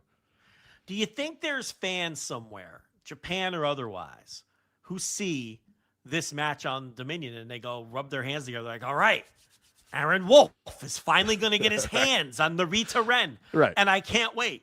Do you think there are any, do those fans exist? Are these real people? I would like to interview one of those people. I would wonder why. Like, what how are you not sick of this by now? How have you not just gotten everything you could possibly want out of the House of Torture in the last 6 years? It's boggles my mind. Fuck me. Yeah, it's terrible. It's terrible. Yeah, and it's just an awful use of Aaron Wolf. We knew exactly this is what was going to happen, and now we're 6.5 months into this guy's career, and it's just he's been completely stuck with these guys. It'll be a Wrestle Kingdom match again. Oh yeah. It won't be Evil. It'll be fucking Narita Ren. Yeah, right. And then we'll be told, he'll beat him, and then once and for all, they'll vanquish House of Torture, and then they'll come back, in February and. No, they'll jump him on fucking New Year Dash and right, start it over again. Yeah, shit. I see the guy, and every time I watch him, I'm like, he seems fine. I don't know, he seems okay. Like I don't have the apprehension that they seem to have with this guy. I don't think he's great. I don't think he's a guy you can main event Wrestle Kingdom with. I don't even know what to think of him because they never let him do anything. I'm not sure. He seems competent enough. I mean, just a creatively bankrupt promotion. It's very sad. Yeah. When you read that Dominion card from 2019 or whatever, it made me very, very, very sad where we've gone. Banger after banger. Yeah, God. All bright green ratings on the cage. yeah. A lot of orange on this show here. There's one red. Yeah. Jake Lee and El Phantasmo was bright red, and the rest was a lot of orange and then light green. Yeah. Light green for the main event. Just these passable that doo-doo cocky brown that your baby leaves in the diaper. That color. And the main event that people felt bad about, so they're like 7.12 or whatever. It's like, it's not that good, but you can say that if you want. United Empire, Great O'Khan and Hinare versus the Knockout Brothers. Joe, people are starting to catch on to your thing about the Knockout Brothers, that every match of theirs, 10 minutes in, just turns into a tornado match where just guys are just all over the place and there's no rhyme or reason to it. People are catching on. I've seen a couple people say, wait a minute. Oh, okay. Joe might be onto something. So get ready. Maybe buy a new pair of shoes for that victory lap you might be taking pretty soon. But I don't know. I mean, I didn't really mind this one. This was fine. I mean, Great O'Con's effort levels these days are rough, man. He is. He's a lot like a lot like Show, similar to Show's effort levels, where they're both kind of like, you know what the fuck's the point? I don't have to really try. It's not gonna matter. I don't have to bump. Why would I bump? Like they're just. Yeah, he learned. He learned the Togi Makabe school of tag team wrestling. It's fuck, man. I'm good. You want to bump, brother? You bump. I'll be over here. So. Show got put in the house of torture, and he just flipped the switch off, and he has never turned it back on. Got fat. Got slow, got bad. When he was a good wrestler, he was a good wrestler for a while. And I don't know, he was a really good wrestler. Yeah, but Shock Arrow, fucking Power Junior. But he just, he's hitting on Stardom wrestlers and just taking it easy in the ring. I mean, that's what he's about. Not a bad life. Yeah. But Great O'Con and Hanari are new IWGP Tag Team Champions, so they defeated the Knockout Brothers. I mean, look, you just feel a little early. I mean, this is not a company with a lot of hot acts. And I would have kept them. I guess you wanted to, I'm assuming maybe both men are going to be in the G1, so maybe you want to clear that a little bit. But I wouldn't really worry about that. I think they're an act that has some buzz to them. I'm not sure that Great O'Con and Hanari have that much buzz. On their end, even though they are trying to do a bunch with the United Empire. I don't know. Push for the unit. I think it's more about that. It's more about pushing the United Empire. Right. Newman was going to lose this title, and you didn't want the Empire to leave the show with no title, so you moved the titles over to him. And Knockout Bros have had him for a while, but I feel like for the same reasons that we said Yo should win the junior title because he feels like a hot act in a company that doesn't have a lot of hot acts. I feel like the Knockout Brothers are a hot act, and you might not want to fuck around with that, but ultimately it probably won't mean anything. They could win the titles back quickly. They could, maybe this is some long-term booking. Maybe they're setting up the Knockout Brothers for a big-time World Tag League run where they have to redeem themselves and win a block and win a match to probably exactly what they're doing. Yeah, then at Wrestle Kingdom, we got a rematch. Yep. Yeah, so maybe maybe that's the idea, but I don't. I was gonna say they didn't feel as hot as they usually do on this show, but nothing. Really this and Dominion used to be such a red hot crowd, and I was watching the show, and there's just nobody's making any noise this entire show, and it's like none of these acts are over, none of these people are stars, nobody cares about the results of any of these matches. It's rough. It is a rough watch. It hit me here more than ever because Dominion used to be like one of those really like hallmark shows and used to be those. Oh my God, I'm sure if I watched that 2019 Dominion that you just talked about, I'm sure that crowd is just coming unglued the entire night. And it's like these guys had to work. Just could get nothing out of this crowd the entire night because they just don't. Nobody's over. I mean, it just tells you nobody is over. Nobody's over. That's really what it is. And it's they've. Yeah, I don't know. I'm just going to start repeating the same points. Let's just move on. There was one guy that was over. Fortunately for him, IWGP Global Heavyweight Title 3-way match, Shota Umino, Andrade, and Drilla Maloney. So we thought, okay, Andrade's in this match, and it's a 3-way. So AEW doesn't want Andrade to take a pinfall, so they're going to have, Shota pin Drilla or Drilla pin Shota. Nope, Shota just pinned Andrade. Drilla didn't factor into the result at all, which was very interesting. But what was interesting as this match developed is this crowd basically decided as the match was going on, you know what? Fuck Shota Umino. This guy stinks. We don't like this guy. And every time he broke up a Drilla Maloney pinfall, he got more and more heat until he broke up one towards the end, and the crowd was just like, bah, bah, bah. And this crowd just wanted Drilla Maloney to win this fucking match. And then Shota beat Andrade. So we're 4 years into. Maybe people will like Shota Umino this year, and it's not happening yet. But I thought that Charlton said that this was Shota Umino's 19th shot at an IWGP title. Probably. And I thought that didn't sound right to me. So I did a simple search of IWGP on Cage Match under his name, and I think he said it was his 9th shot at an IWGP, which sounds more So. He's had 3 world title shots already and obviously lost them all. A couple tag team in there. And then actually he said, 3 tag team, 2 US, and now this victory for the global IWGP Global, the prestigious IWGP Global Heavyweight title. Right up there with the MLW Southern Championship in terms of Top prestige. Did you watch MLW this week? No. By the way, dude, I'm a renegade, a fellow renegade, and you told me I don't want to watch MLW. I'm not watching this shit. And then all you do every week is watch MLW and talk about it. I've reviewed it every week. Yeah. I look, I have a sickness, and I do too. And you're not letting me. Now I have no MLW in my life. I'm behind on MLW. All right. So you want me to save the reviews for this show? No, I just want you to feel bad. Well, about then what's your beef? I just want you to feel bad about it. The people need content. They want me to talk about things. As a fellow renegade, I just wish you would have talked. I wish you would have communicated and say, look, I'm going to watch the fights. Listen. Is that okay with you? I want to watch the MLW fights. Is that okay? I'm going to watch the fights.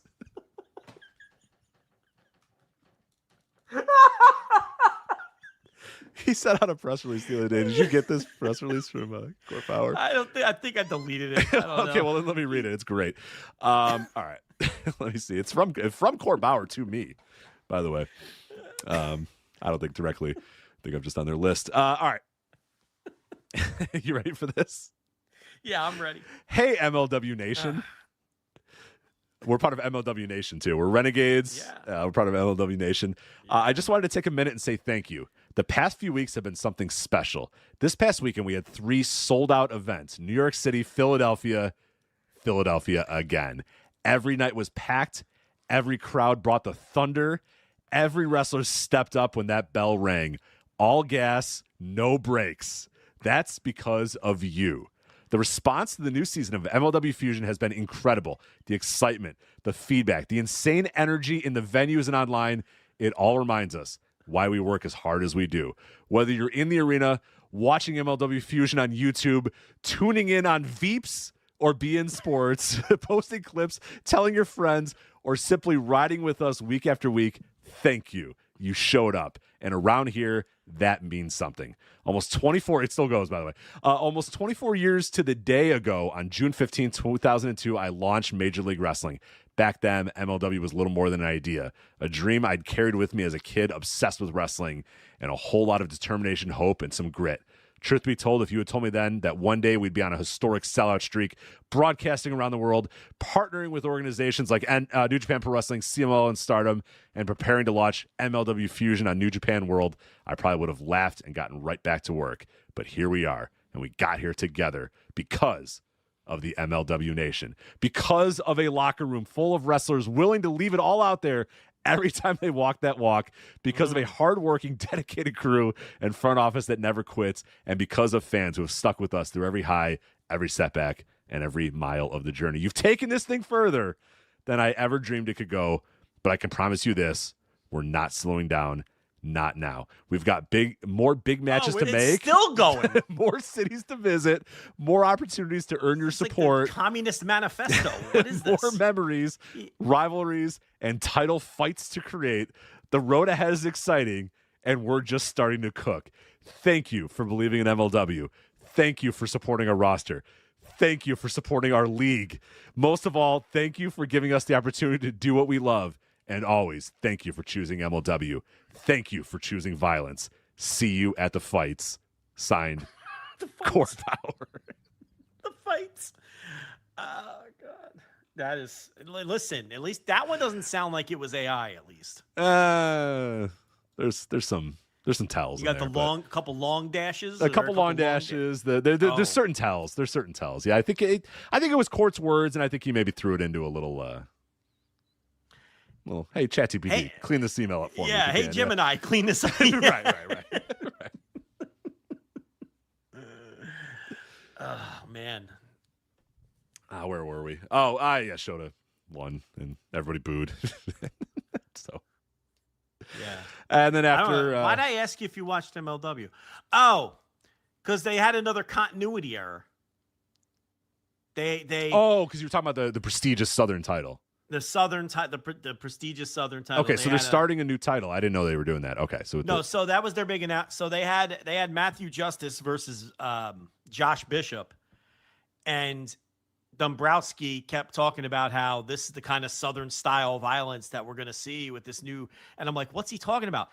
And then after the match, Josh Bishop was doing the belt gesture across his waist. Okay. And then, but it was confusing because Dombrowski's like, he wants that new gold, right? And then the very following segment was, we got breaking news from the desk. And then they were like, we're rolling out a new Southern Championship. Yeah, it's like, we know. You just told us. Yeah. Like, well, we vaguely know because you vaguely referenced it in the previous match. They should have put the announcement before the match. The big match that was all focused on who's who's two guys that want the belt, right? But they didn't. They fucked up the continuity again. Third week in a row, they've had a continuity error when they've had like 6 months to edit these fucking shows. And by the way, when they rolled out this Southern title, the video package showed various wrestlers holding title belts. You would think that they would have pictures of wrestlers holding like the Memphis Southern, the USWA Southern title. Yeah. AWA Southern Heavyweight title, yeah. No. We had Dusty Rhodes holding the NWA World's title for some reason. We had the Midnight Express holding like the US Tag Team titles. Eddie Gilbert holding some belt, which may have been the Southern belt. That may have been the only one. Yeah, he may have. Yeah, he may have had it at some point.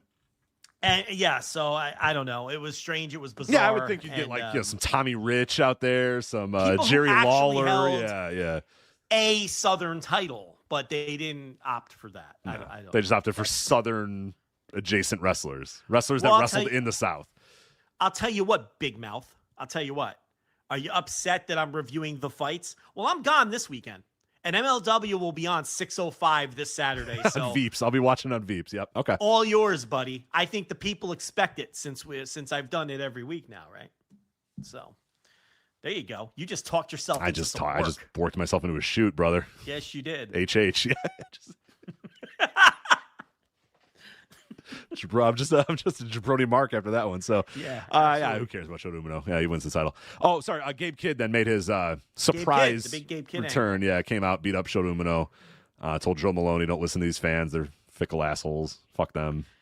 So the interesting thing was Drilla didn't know what to make of this. Yes, he was conflicted. Right. Yeah. Like Kidd thought Drilla was just totally on his side. He's like, "Oi, mate, fuck these cunts. You can, they're booing you, but fuck them, like fucking bollocks, Drilla, fucking bollocks, rubbish. Yeah. These fans are rubbish, mate. yeah, in the bin with all of them, oi. Right.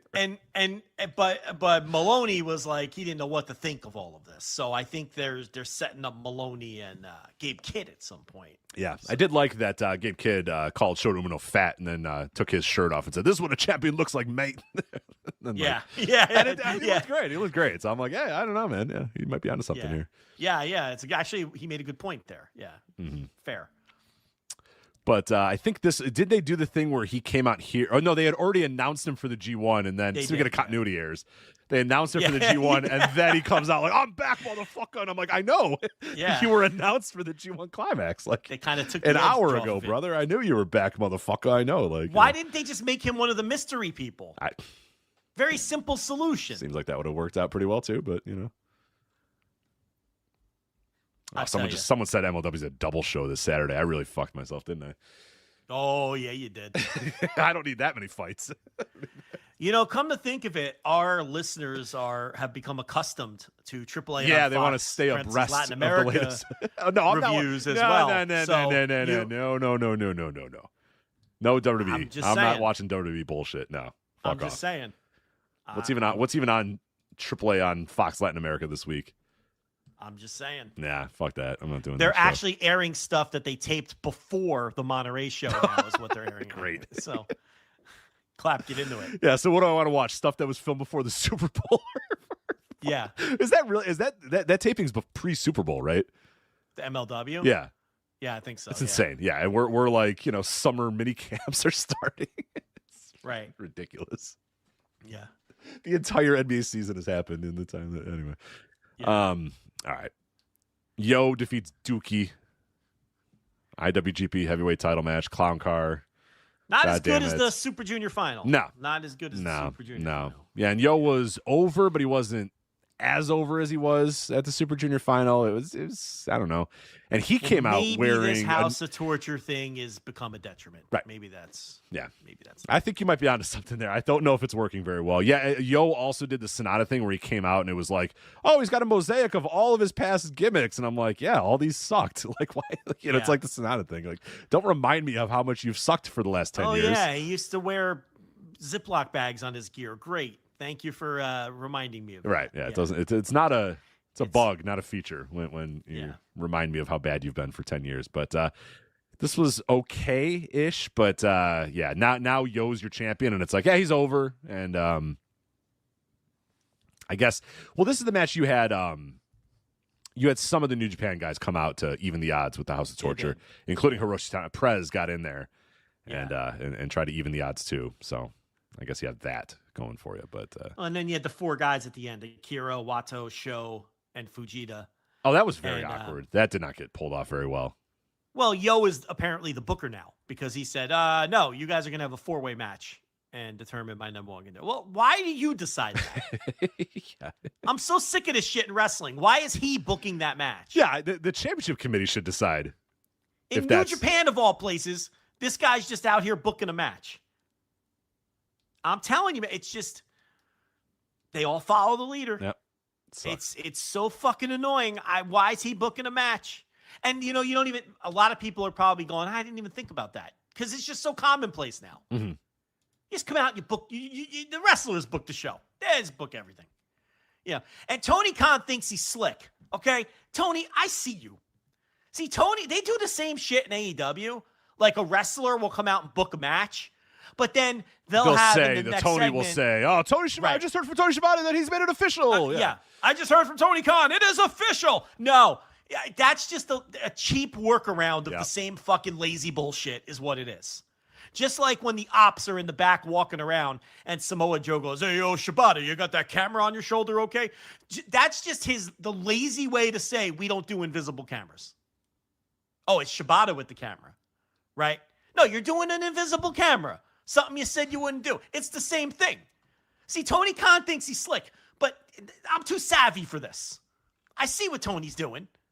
His company's just as lazy. Anyway, Yo booked a 4-way number 1 contender match, and everyone get excited about that. Yeah, so after the match, Yo got laid out. Like, Master Wato slides in the ring and grabs the title and looks at it or whatever, and it's like, oh, I want this title that he had just won. And then, like you said, Kosei Fujita comes out, and he's like, no, I want that title. And then Francesco Akira comes out, and he's like, well, I want that title. And it's like, all right, cool. Let me book a 4-way. There is a fun thing that they've been doing, and I don't know if you've been noticing this, but every time Sho tries to attack Yo just absolutely murks him with minimal effort. Yes. I find it very funny. That is good. Like Yo just beats him like a fly, like swats him off, and he's of like no concern to him, and Sho is frustrated. So there was even a moment in this one after everything happens, he wins the belt, they get fended off and everything. And he's going to grab the mic, and Sho is standing there, and he just shoves him down. He just shoves them down. I think those two guys, because they're friends, they're just like having fun with this nonsense. You have to think, much like in TNA, that the people in the company understand how shitty most of this shit is. How can they not know? They're not dumb. No, they know. They know. The effort levels from a lot of these guys lets me know that they know. Yeah. And then our main event was IWGP Heavyweight title. Callum Newman defending that title against Yota Tsuji. And the result is Yota Tsuji defeats Callum Newman. 24 minutes, 32 seconds. What do you think of the match? Because I have an interesting thought about the finish of this match and Callum Newman injury. You go first. So Callum Newman goes into the corner. They do like a buckle, I think it was a belly to belly or belly to back that goes into the buckle or whatever. And Callum Newman grabs at his shoulder right away. And the referee goes over to check on his shoulder, and he's sitting there for a while looking at his shoulder. And then he gets up after about a minute or so of nursing his shoulder, and then takes like a bunch of really impactful moves, one after another. Yota Tsuji just dropping this guy left and right, hitting him with the spear, dropping him on his shoulder, like just stuff that I don't know that if I truly separated my shoulder or popped out of the socket that I would necessarily be doing the amount of moves that he was doing immediately afterwards. So I don't know. And Calvin Newman, and that's why I kind of wanted to ask you, because I am not sure if Calvin Newman actually hurt his shoulder here, or if he's just kind of selling, and if so, good on him. That's what professional wrestling is all about. Because then he does, like, he did a tweet not that long after being like, oh, I'll be in the G1, my shoulder's fine, or busted shoulder or not, I'll be in the G1 or something like that. I forget exactly what he did, but just based off how quickly he was able to do like big, giant, impactful moves after quote unquote, popping his shoulder out or whatever. I don't know. I'm kind of dubious that he injured his shoulder, and I think instead he's just trying to give himself a G1 story throughout the entire G1. Is the Hiroshi Tanahashi playbook of right before the G1. Oh, I've torn my tricep. Here is a picture of a tricep with bruising all over it. It's definitely my tricep, and everybody goes, "Oh my God, Tanahashi has a torn tricep, and he's going into the G1." And then what basically happens for a month straight is everybody beats up Tanahashi's supposedly torn tricep, and every match is focused on guys pulling and pressing at Tanahashi's torn tricep, and he gets an entire G1 out of a faked injury or whatever, which is what the game is. It's professional wrestling. That's what you should do. So I don't know. I'm dubious that Newman actually hurt his shoulder here. I think that was just part of the story. Maybe he didn't. Maybe it hurt a little bit, and they popped it back in, and everything was okay. But I don't know. Either way, I think that was a good story to tell. If you want to tell a story of Calvin Newman could say, hey, look, I lost the title only because my shoulder popped out of the socket, and then he's got a good story to tell for the G1 as well. So I don't know. Maybe it was a happy accident, whatever it may be. I thought this match, though, my overall thoughts on it, though, little too slow to develop throughout the match. It felt like a lot of this match was two guys waiting around, setting up a big spot, doing that big spot, waiting around, setting up another big spot, doing that big spot, waiting around. Like they would just do a bunch of these things where Yota Tsuji would dive into the crowd and they would lay for a while, they would get up, and then they would get back in the ring, and then Calvin Newman would set up like a apron move, and he was going to throw this guy off the apron or whatever. And just too many things felt like it wasn't in the flow of like an actual wrestling match or a fight or anything like that. It just felt like spot, and Tsuji can do a lot of this, and it's one of my big criticisms with Yota Tsuji right now. A lot of his stuff doesn't feel very natural, and it feels very much like, okay, I'm setting up for the next big spot that I do. And he does incredible stuff, and he does really good, those big spots are really good, but so much of it feels like it's just taking so long to set up, and so just, okay, here is my next big thing that I do, and okay, now I did that, now here's my next big thing that I do. Just nothing feels that natural with him right now. So I'm a little down on Yota Tsuji's big matches here in New Japan. I thought Newman was okay, but ultimately I was kind of disappointed by this match. I had high hopes, and I thought just fine. Yeah, same. I mean, I agree with a lot of what you said. The match didn't really feel like it had any kind of specific flow to it, or it was just I don't want to say a sequence of spots, but a sequence of sections of match just put together. I don't know. I was never engrossed with what they were doing or the story that they were telling in this I don't know. They did what you said they would do last week, which was put the title back on Tsuji after establishing Newman as a guy. And now with all the shoulder stuff that you addressed, I mean, it looks like he's going to work the G1. So, whether it's a work, whether it's a blend of work and kayfabe, it doesn't really matter. Yeah, I don't care. All of his matches are going to be built around the shoulder now. Yeah, which is good stuff. That's fine. Yeah, that's how wrestling should be. It's good. Focus. Good pro wrestling. Yeah. So, I don't know.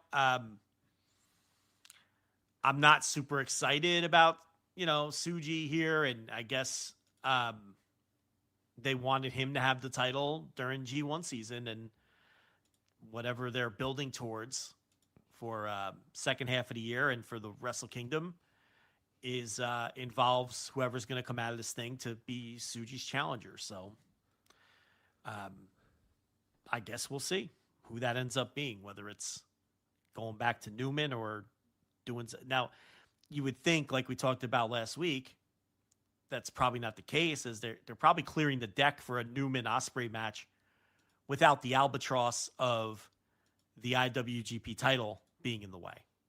So there's that aspect too, where they're going to do that big breakup angle, have their match, and you don't have to worry about booking around the world title. So that has something to do with this too, undoubtedly. But you may have to book around the AEW world title by the time you get to that. Yeah. Which actually might look, you don't want Nobody wants their champion to lose, right? So if one guy doesn't have a belt, that match becomes very easy to book. But that doesn't make sense either because you want Newman to go over Ospreay, ideally. Yes.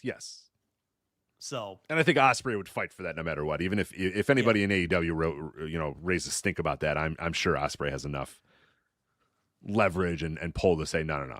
I'm losing to this guy. I'm not beating him.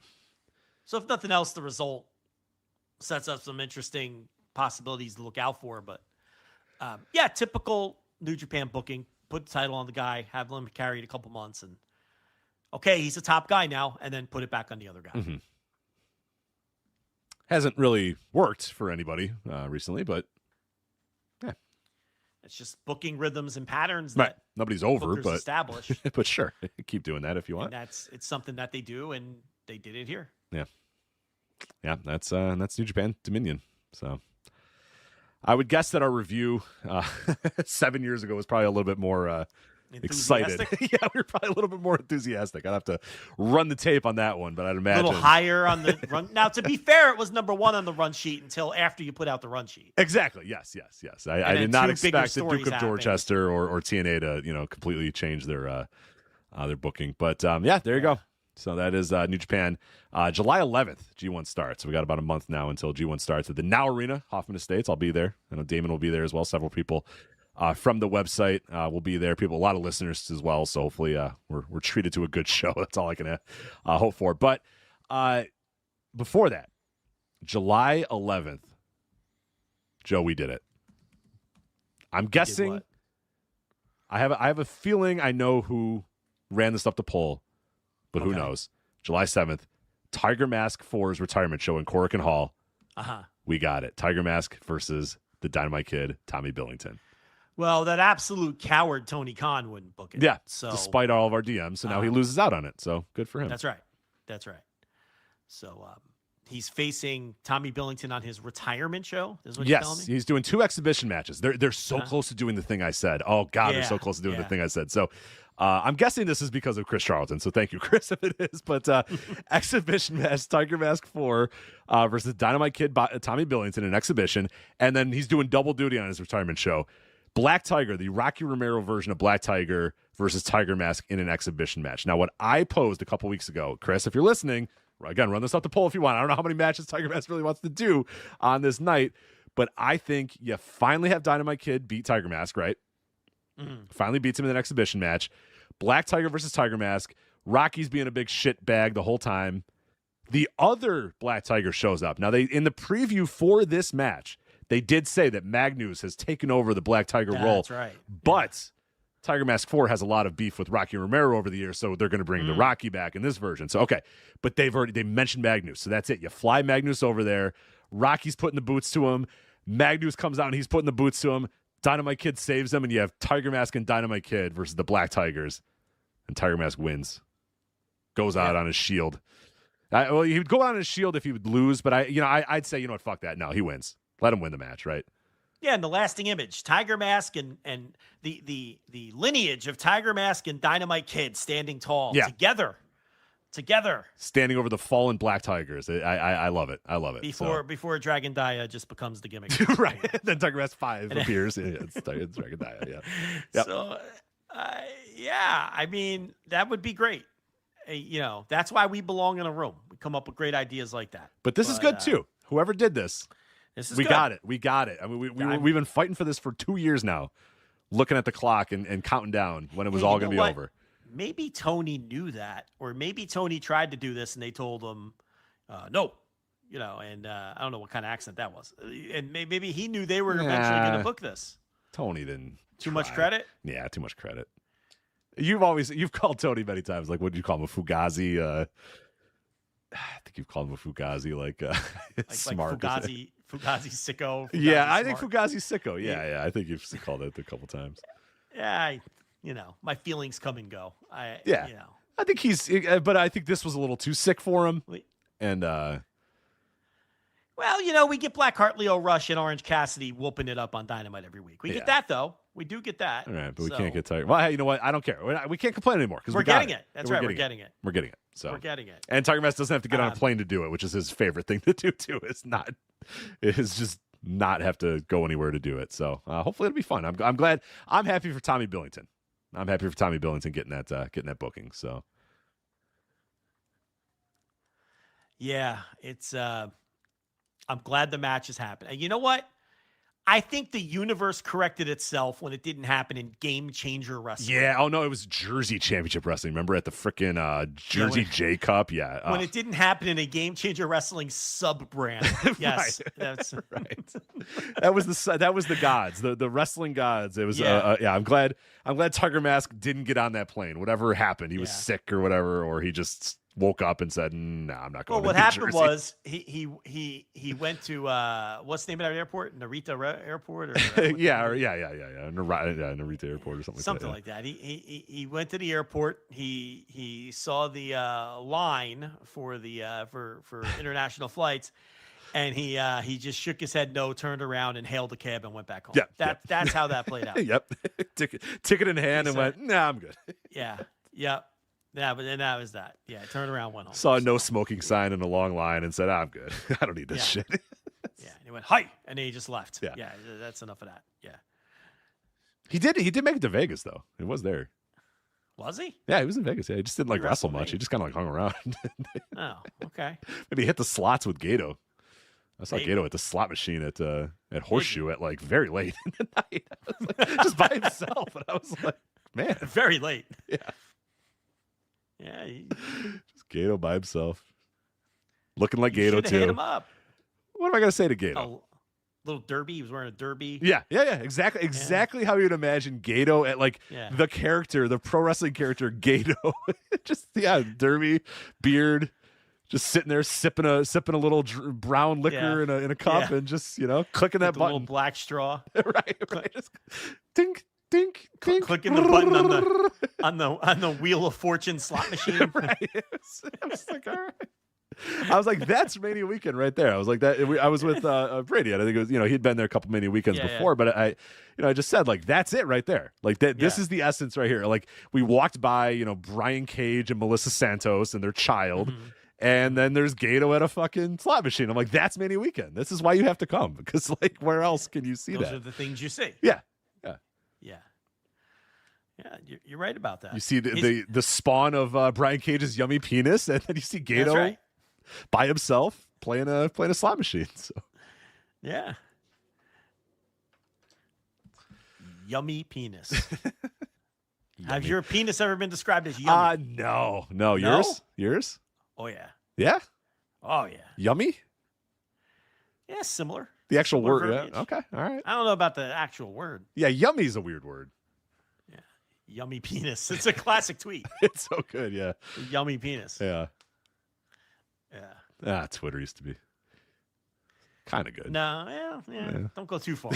Not that good. But we used to get yummy penis and wet pennies and stuff like that. But yes. I mean, this is over 15 years of that wretched app, and there's only a couple good tweets. So that's probably about 50 really good tweets. In totality, yeah. Really good ones. Take a look, y'all.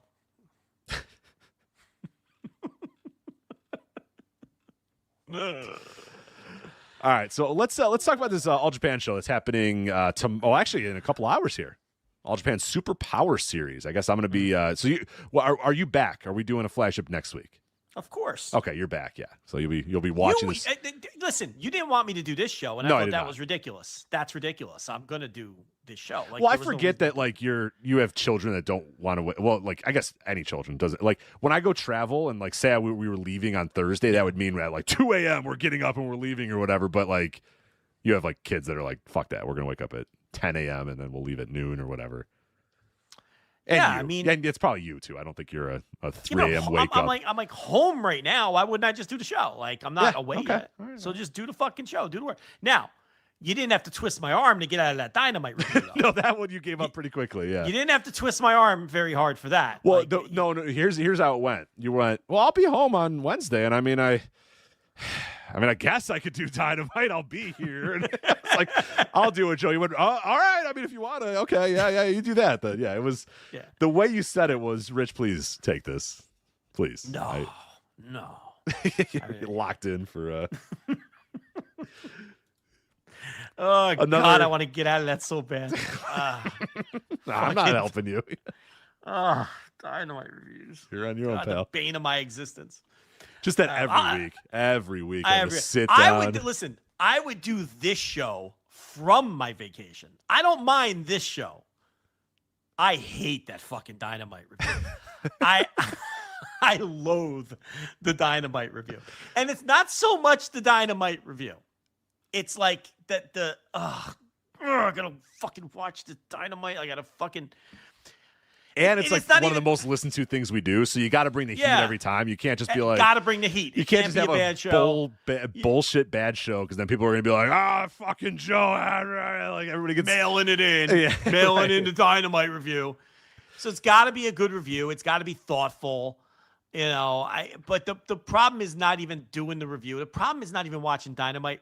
The problem is being forced to watch Dynamite not on my terms of watching Dynamite. Does that make sense? Yeah. You got to get it in. Usually, like, because we're doing the flagship on Thursday, so you have a set time limit of when. Yeah. So your life is now on a schedule, and you're a man who thrives on no schedule. I hate schedules. I can't stand structure or schedules. So it's like, and of course, Wednesdays I'm watching baseball, right? So the baseball ends, and if like the Reds win, I'm happy. I'm skipping around the house, and then I remember that Dynamite's on the DVR and I got to get it watched. And then it kills my buzz of the Reds victory. And if the Reds lose on a Wednesday, I'm annoyed. I'm grumpy. I'm fucking, yelling at the cat. And then I'm extra annoyed because I remember Dynamite's on the DVR and I have this fucking time limit where I got to watch the fucking thing and then make sure the review's out in a timely manner. So it's just, independently, I don't dislike watching Dynamite and I don't dislike doing the review. I hate feeling like I'm boxed in time-wise and forced to do it against my own. Joe Lanza doesn't like to be told what to do, is basically the short version of this. I don't like being told what to do. I had a boss tell me that once, and this boss I didn't get along with. He's like, you know what? The bottom line is you just don't like being told what to do. And I said, you know what, sir? You're right. You're actually right. I don't like being told what to do. Right. You finally understand the essence of Joe Lanza. Because if you tell me to do it, I'm probably not going to do it, but I'll do it if you don't tell me to do it. And I couldn't work for that guy, and I left that guy. We mutually parted ways from that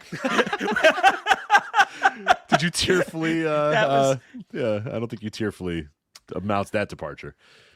No, I took my keys out and I put them down on the desk and I said, "Shove these keys up your fucking ass," and I walked out. It was an ugly scene. That's a good one though. Hey, you got to get one of those in your career. Got to have one of those.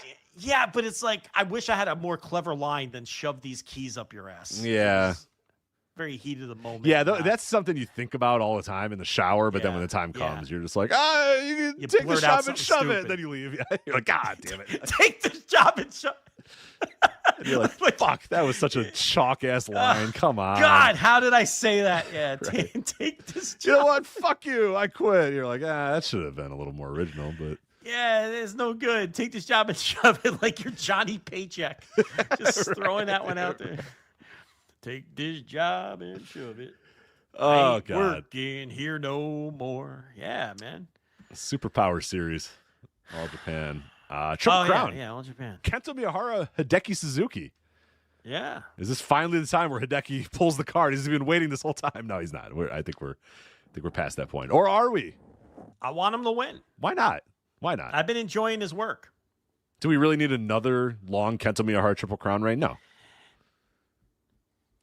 I have enjoyed what Suzuki has brought to the table and lately, and especially in the Carnival. And why not shake it up? I'm down. Yeah, why not? I'm in for it. Yeah, we've lived long enough to become Hideki Suzuki perverts, so I say fuck it. Yeah, have him win the Triple Crown. Why not?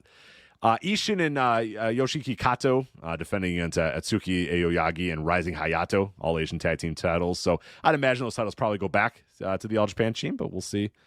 We'll see tomorrow. Seems like good time. Yeah. I think we're due for that. Go Shiozaki and Yuma Anzai versus Suwama and Yuma Aoyagi. It sounds like a pretty fun little match there. We have the NWA. Did you know the NWA World's Heavyweight title will be defended here at the Super Power Series? The Thrillbilly Silas Mason versus Shotaro Ashino. Our worlds are colliding. And you know what? I'm strapping up Ashino, baby. Let's fucking go. Talos, mover and shaker. Yeah. Who knew that? Yeah. Right. Who knew that Talos would be one of the more influential people in wrestling in 2026? I mean, listen, he's not Nick Khan, but one of the. Is it fair to say one of the 25, there's levels 25 to this. most influential? Yeah. I mean, he's moving, 50, he's shaking, he's getting things done, getting people booked places. Yeah, I mean, international deals, wheeling and dealing, NWA World Title on an All Japan show, winning the Crockett Cup.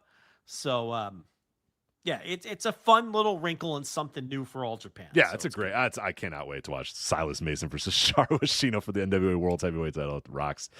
Yeah. I got the Saitos, Ryuki Honda, and Kumarashi versus Ren Ayabe, Talos, Daisuke Sakamoto, Kengo Mishimo. So just kind of filling out the card there. Sigo Tachibana defending the World Junior Heavyweight title against Dan Tamura. Like Tamura Boy or something is how it's translated on All Japan's. So Dan Tamura, yeah. But that should be fun. And Tamura Boy. That's like his name now on this show. That's it. Let me make sure it's Tamura Boy. I think it's something like created a flagship meme. It doesn't matter now. He's now Tamura Boy. That's it. I like it. Yeah. I'm belting him up too. I'm changing everything. Let's go. I love Dan Tamura. Oh yeah. That's my ideal. Like if you want like what I want out of a wrestler these days, it's just like a fucking all business, beefy, black trunks. No bullshit. Just comes out, works. Hasn't smiled since 2016. No. Why would you? What's there to smile about? Nothing. There was one NBA player. I forget who it was. It was like Cam Thomas or something like that. And they asked him like, why don't you smile? And he said, "Ain't shit funny." And I was like, I love that line. I love that line. Like, that's it. Very simple. Because they're like, you never smile fun. You never smile that much. You're like, I don't know. Ain't shit funny. And I was like, hell yeah, I love it. It's a good line. It's a great line. Tamura Boy, ain't shit funny. Yeah, ain't shit funny. Yeah, I want to make sure that was ain't shit. I want to make sure that was Cam Thomas. That was I want to credit him. Yeah, it was Cam Thomas. Ain't shit funny. It's a great line because he's always got like a little bit of a scowl on his face, and he's like, nothing to laugh at. What am I laughing at? So yeah. Zion Musashi, Seki Yoshioka, Shota Kafuji, Hyo Agawa, the guy with the fucking mullet, the blonde mullet guy, which I like, versus Hokuto Omori and Yano and Fuminori Abe and Yuya Aoki, and just filling out the card. So nothing big there, but it's just a fun show. That's a fun show. You got the World Junior Heavyweight title, got the Thrillbilly defend the NWA title, Triple Crown All Asia. I mean, that's gonna be a hell of a show. So we'll definitely be watching and reviewing that next week. So excited about that. How about Pro Wrestling Noah drawing barely 1,000 fans to Cork and Hall for this Global Tag League final? Yuck. That's not good. Yeah. Yuck. Yeah, 1,009 in Cork and Hall for their Global Tag League finals. The Neo, it's now the Noah Neo Global Tag League finals. But the Good Brothers will make the towns, but they're not drawing the house. No. In the main event here. We've known they were in the main event for weeks. And that's what I love about this is they booked their spot in the finals after you did the segment where you talked about them being the modern Dudley Boys. Yeah. Where they're just always pushed. Like no matter where they go, they're just way pushed, well beyond where they should be. And a perfect example of this is the Noah Neo Global Tag League, where they're in the finals. So I did not watch this match, but I'll let you. Didn't get to it. Well, they face Manabu Soya and Yuki Aino, and we knew that they were going to push Soya and Aino when they gave them that new gimmick with the matching tights and the haircut and everything. It is shocking how much these two men look like each other with the same haircut and the same facial hair and the same gear because they already had the same body, right? Yeah. When I watch this team wrestle, it's hard for me to tell which guy is in the ring. They look like identical twins in this gimmick. And you knew they were going to push that team. So it was no surprise to me that they won the tournament. As soon as they put that team together, you figured they were going to get the big push. So they beat the Good Brothers. The match was better than you would think. It really was better than you would think. What was the effort level on the brothers? It was high. They worked hard. Okay. They worked hard. And the match was okay. And, you know, they'll face Naito and Bushi now. The thing with Naito and you know, they didn't even bother putting them into the finals here, like to lose, to set up the challenge, which you sometimes do in a tournament. Is it crazy to you that Naito's just like in Noah and like nobody cares?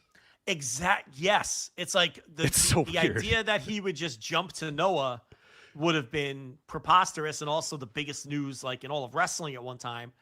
He's just in Pro Wrestling Noah as a guy, yeah. and no one really cares. And he worked this show, and they drew 1,000 fans. And the thing with Naito is he's so physically dilapidated that it has completely sucked away all of his drawing power. And it's not even just the knees. His knees are completely shot, as we all know.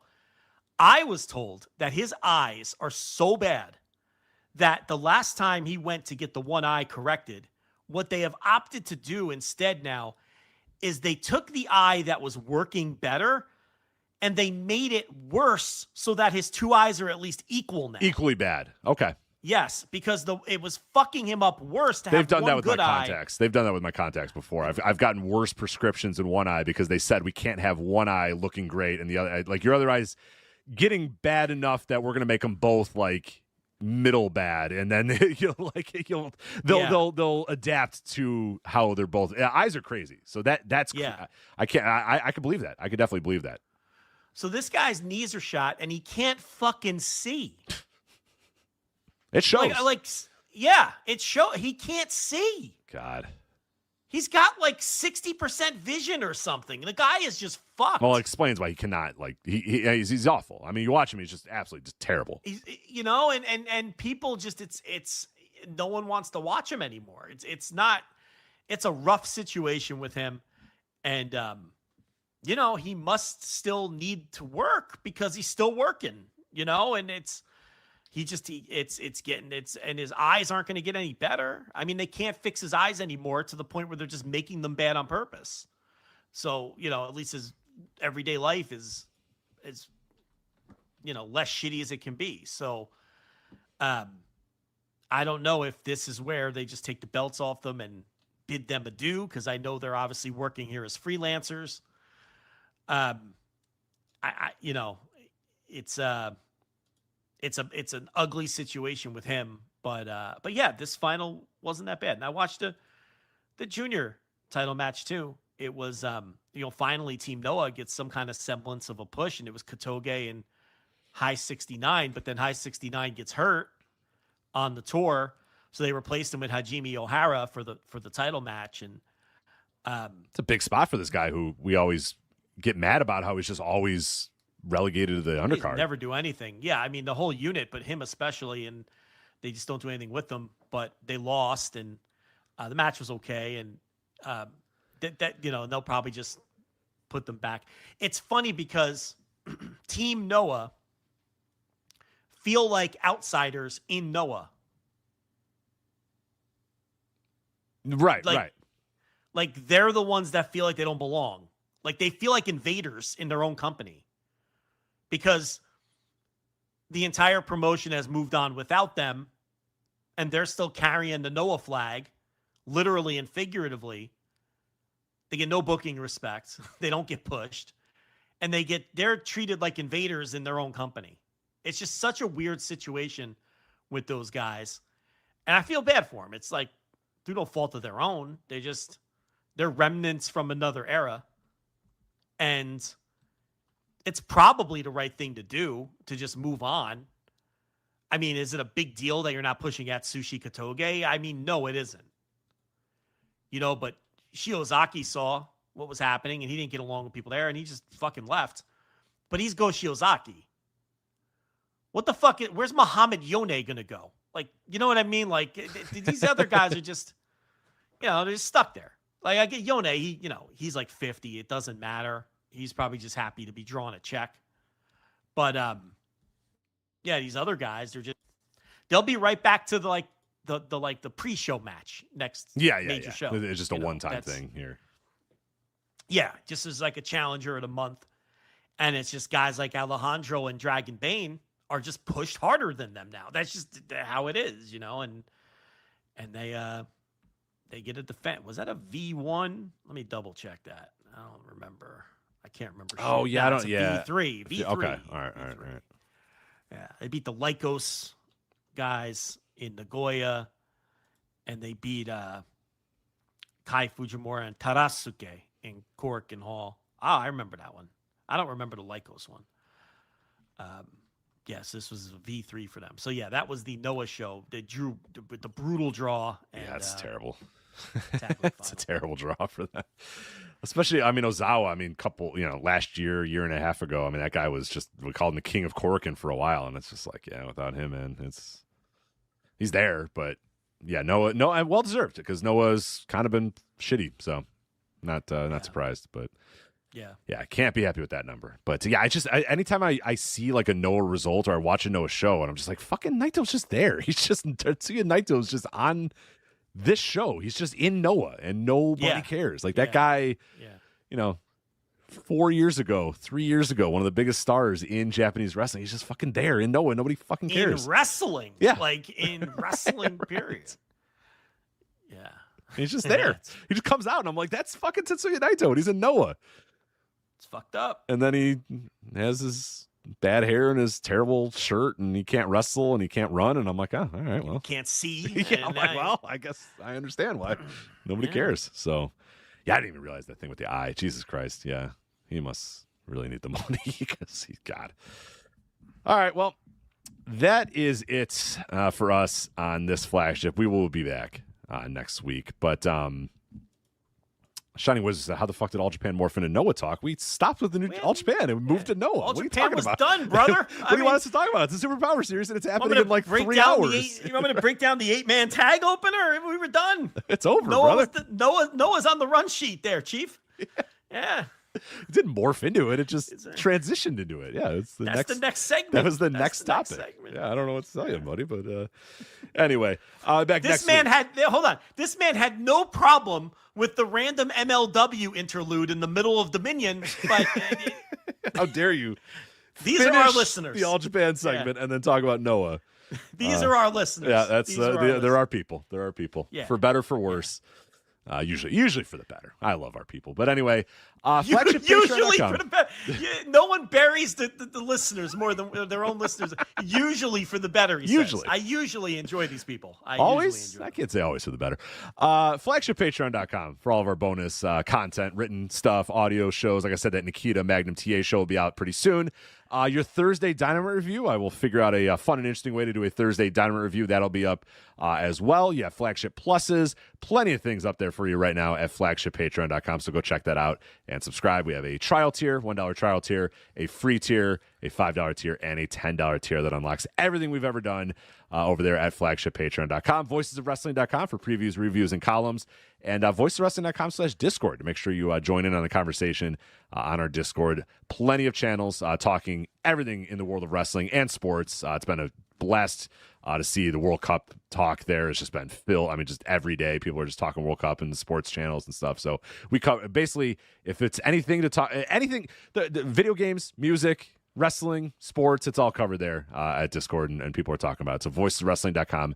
Politics and religion too. Everything. Yeah, those no. Oh, no politics and religion. No. Oh, okay. That's the one place on the internet where you don't have to talk about politics or religion. I've really been looking for a place to break down politics, right? Because I have some takes on this Iran war, and I want to talk about it with people somewhere.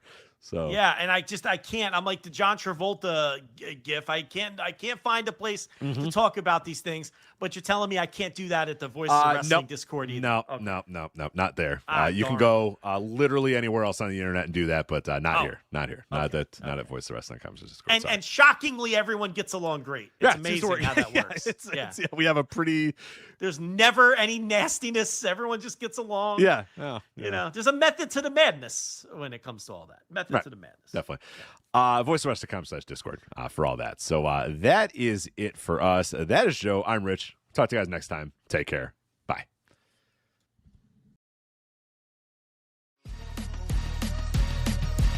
Hey everybody, my name is Jesse Collins, and I am the host of the Gentleman's Wrestling Podcast, a show right here on the Voices of Wrestling Podcasting Network.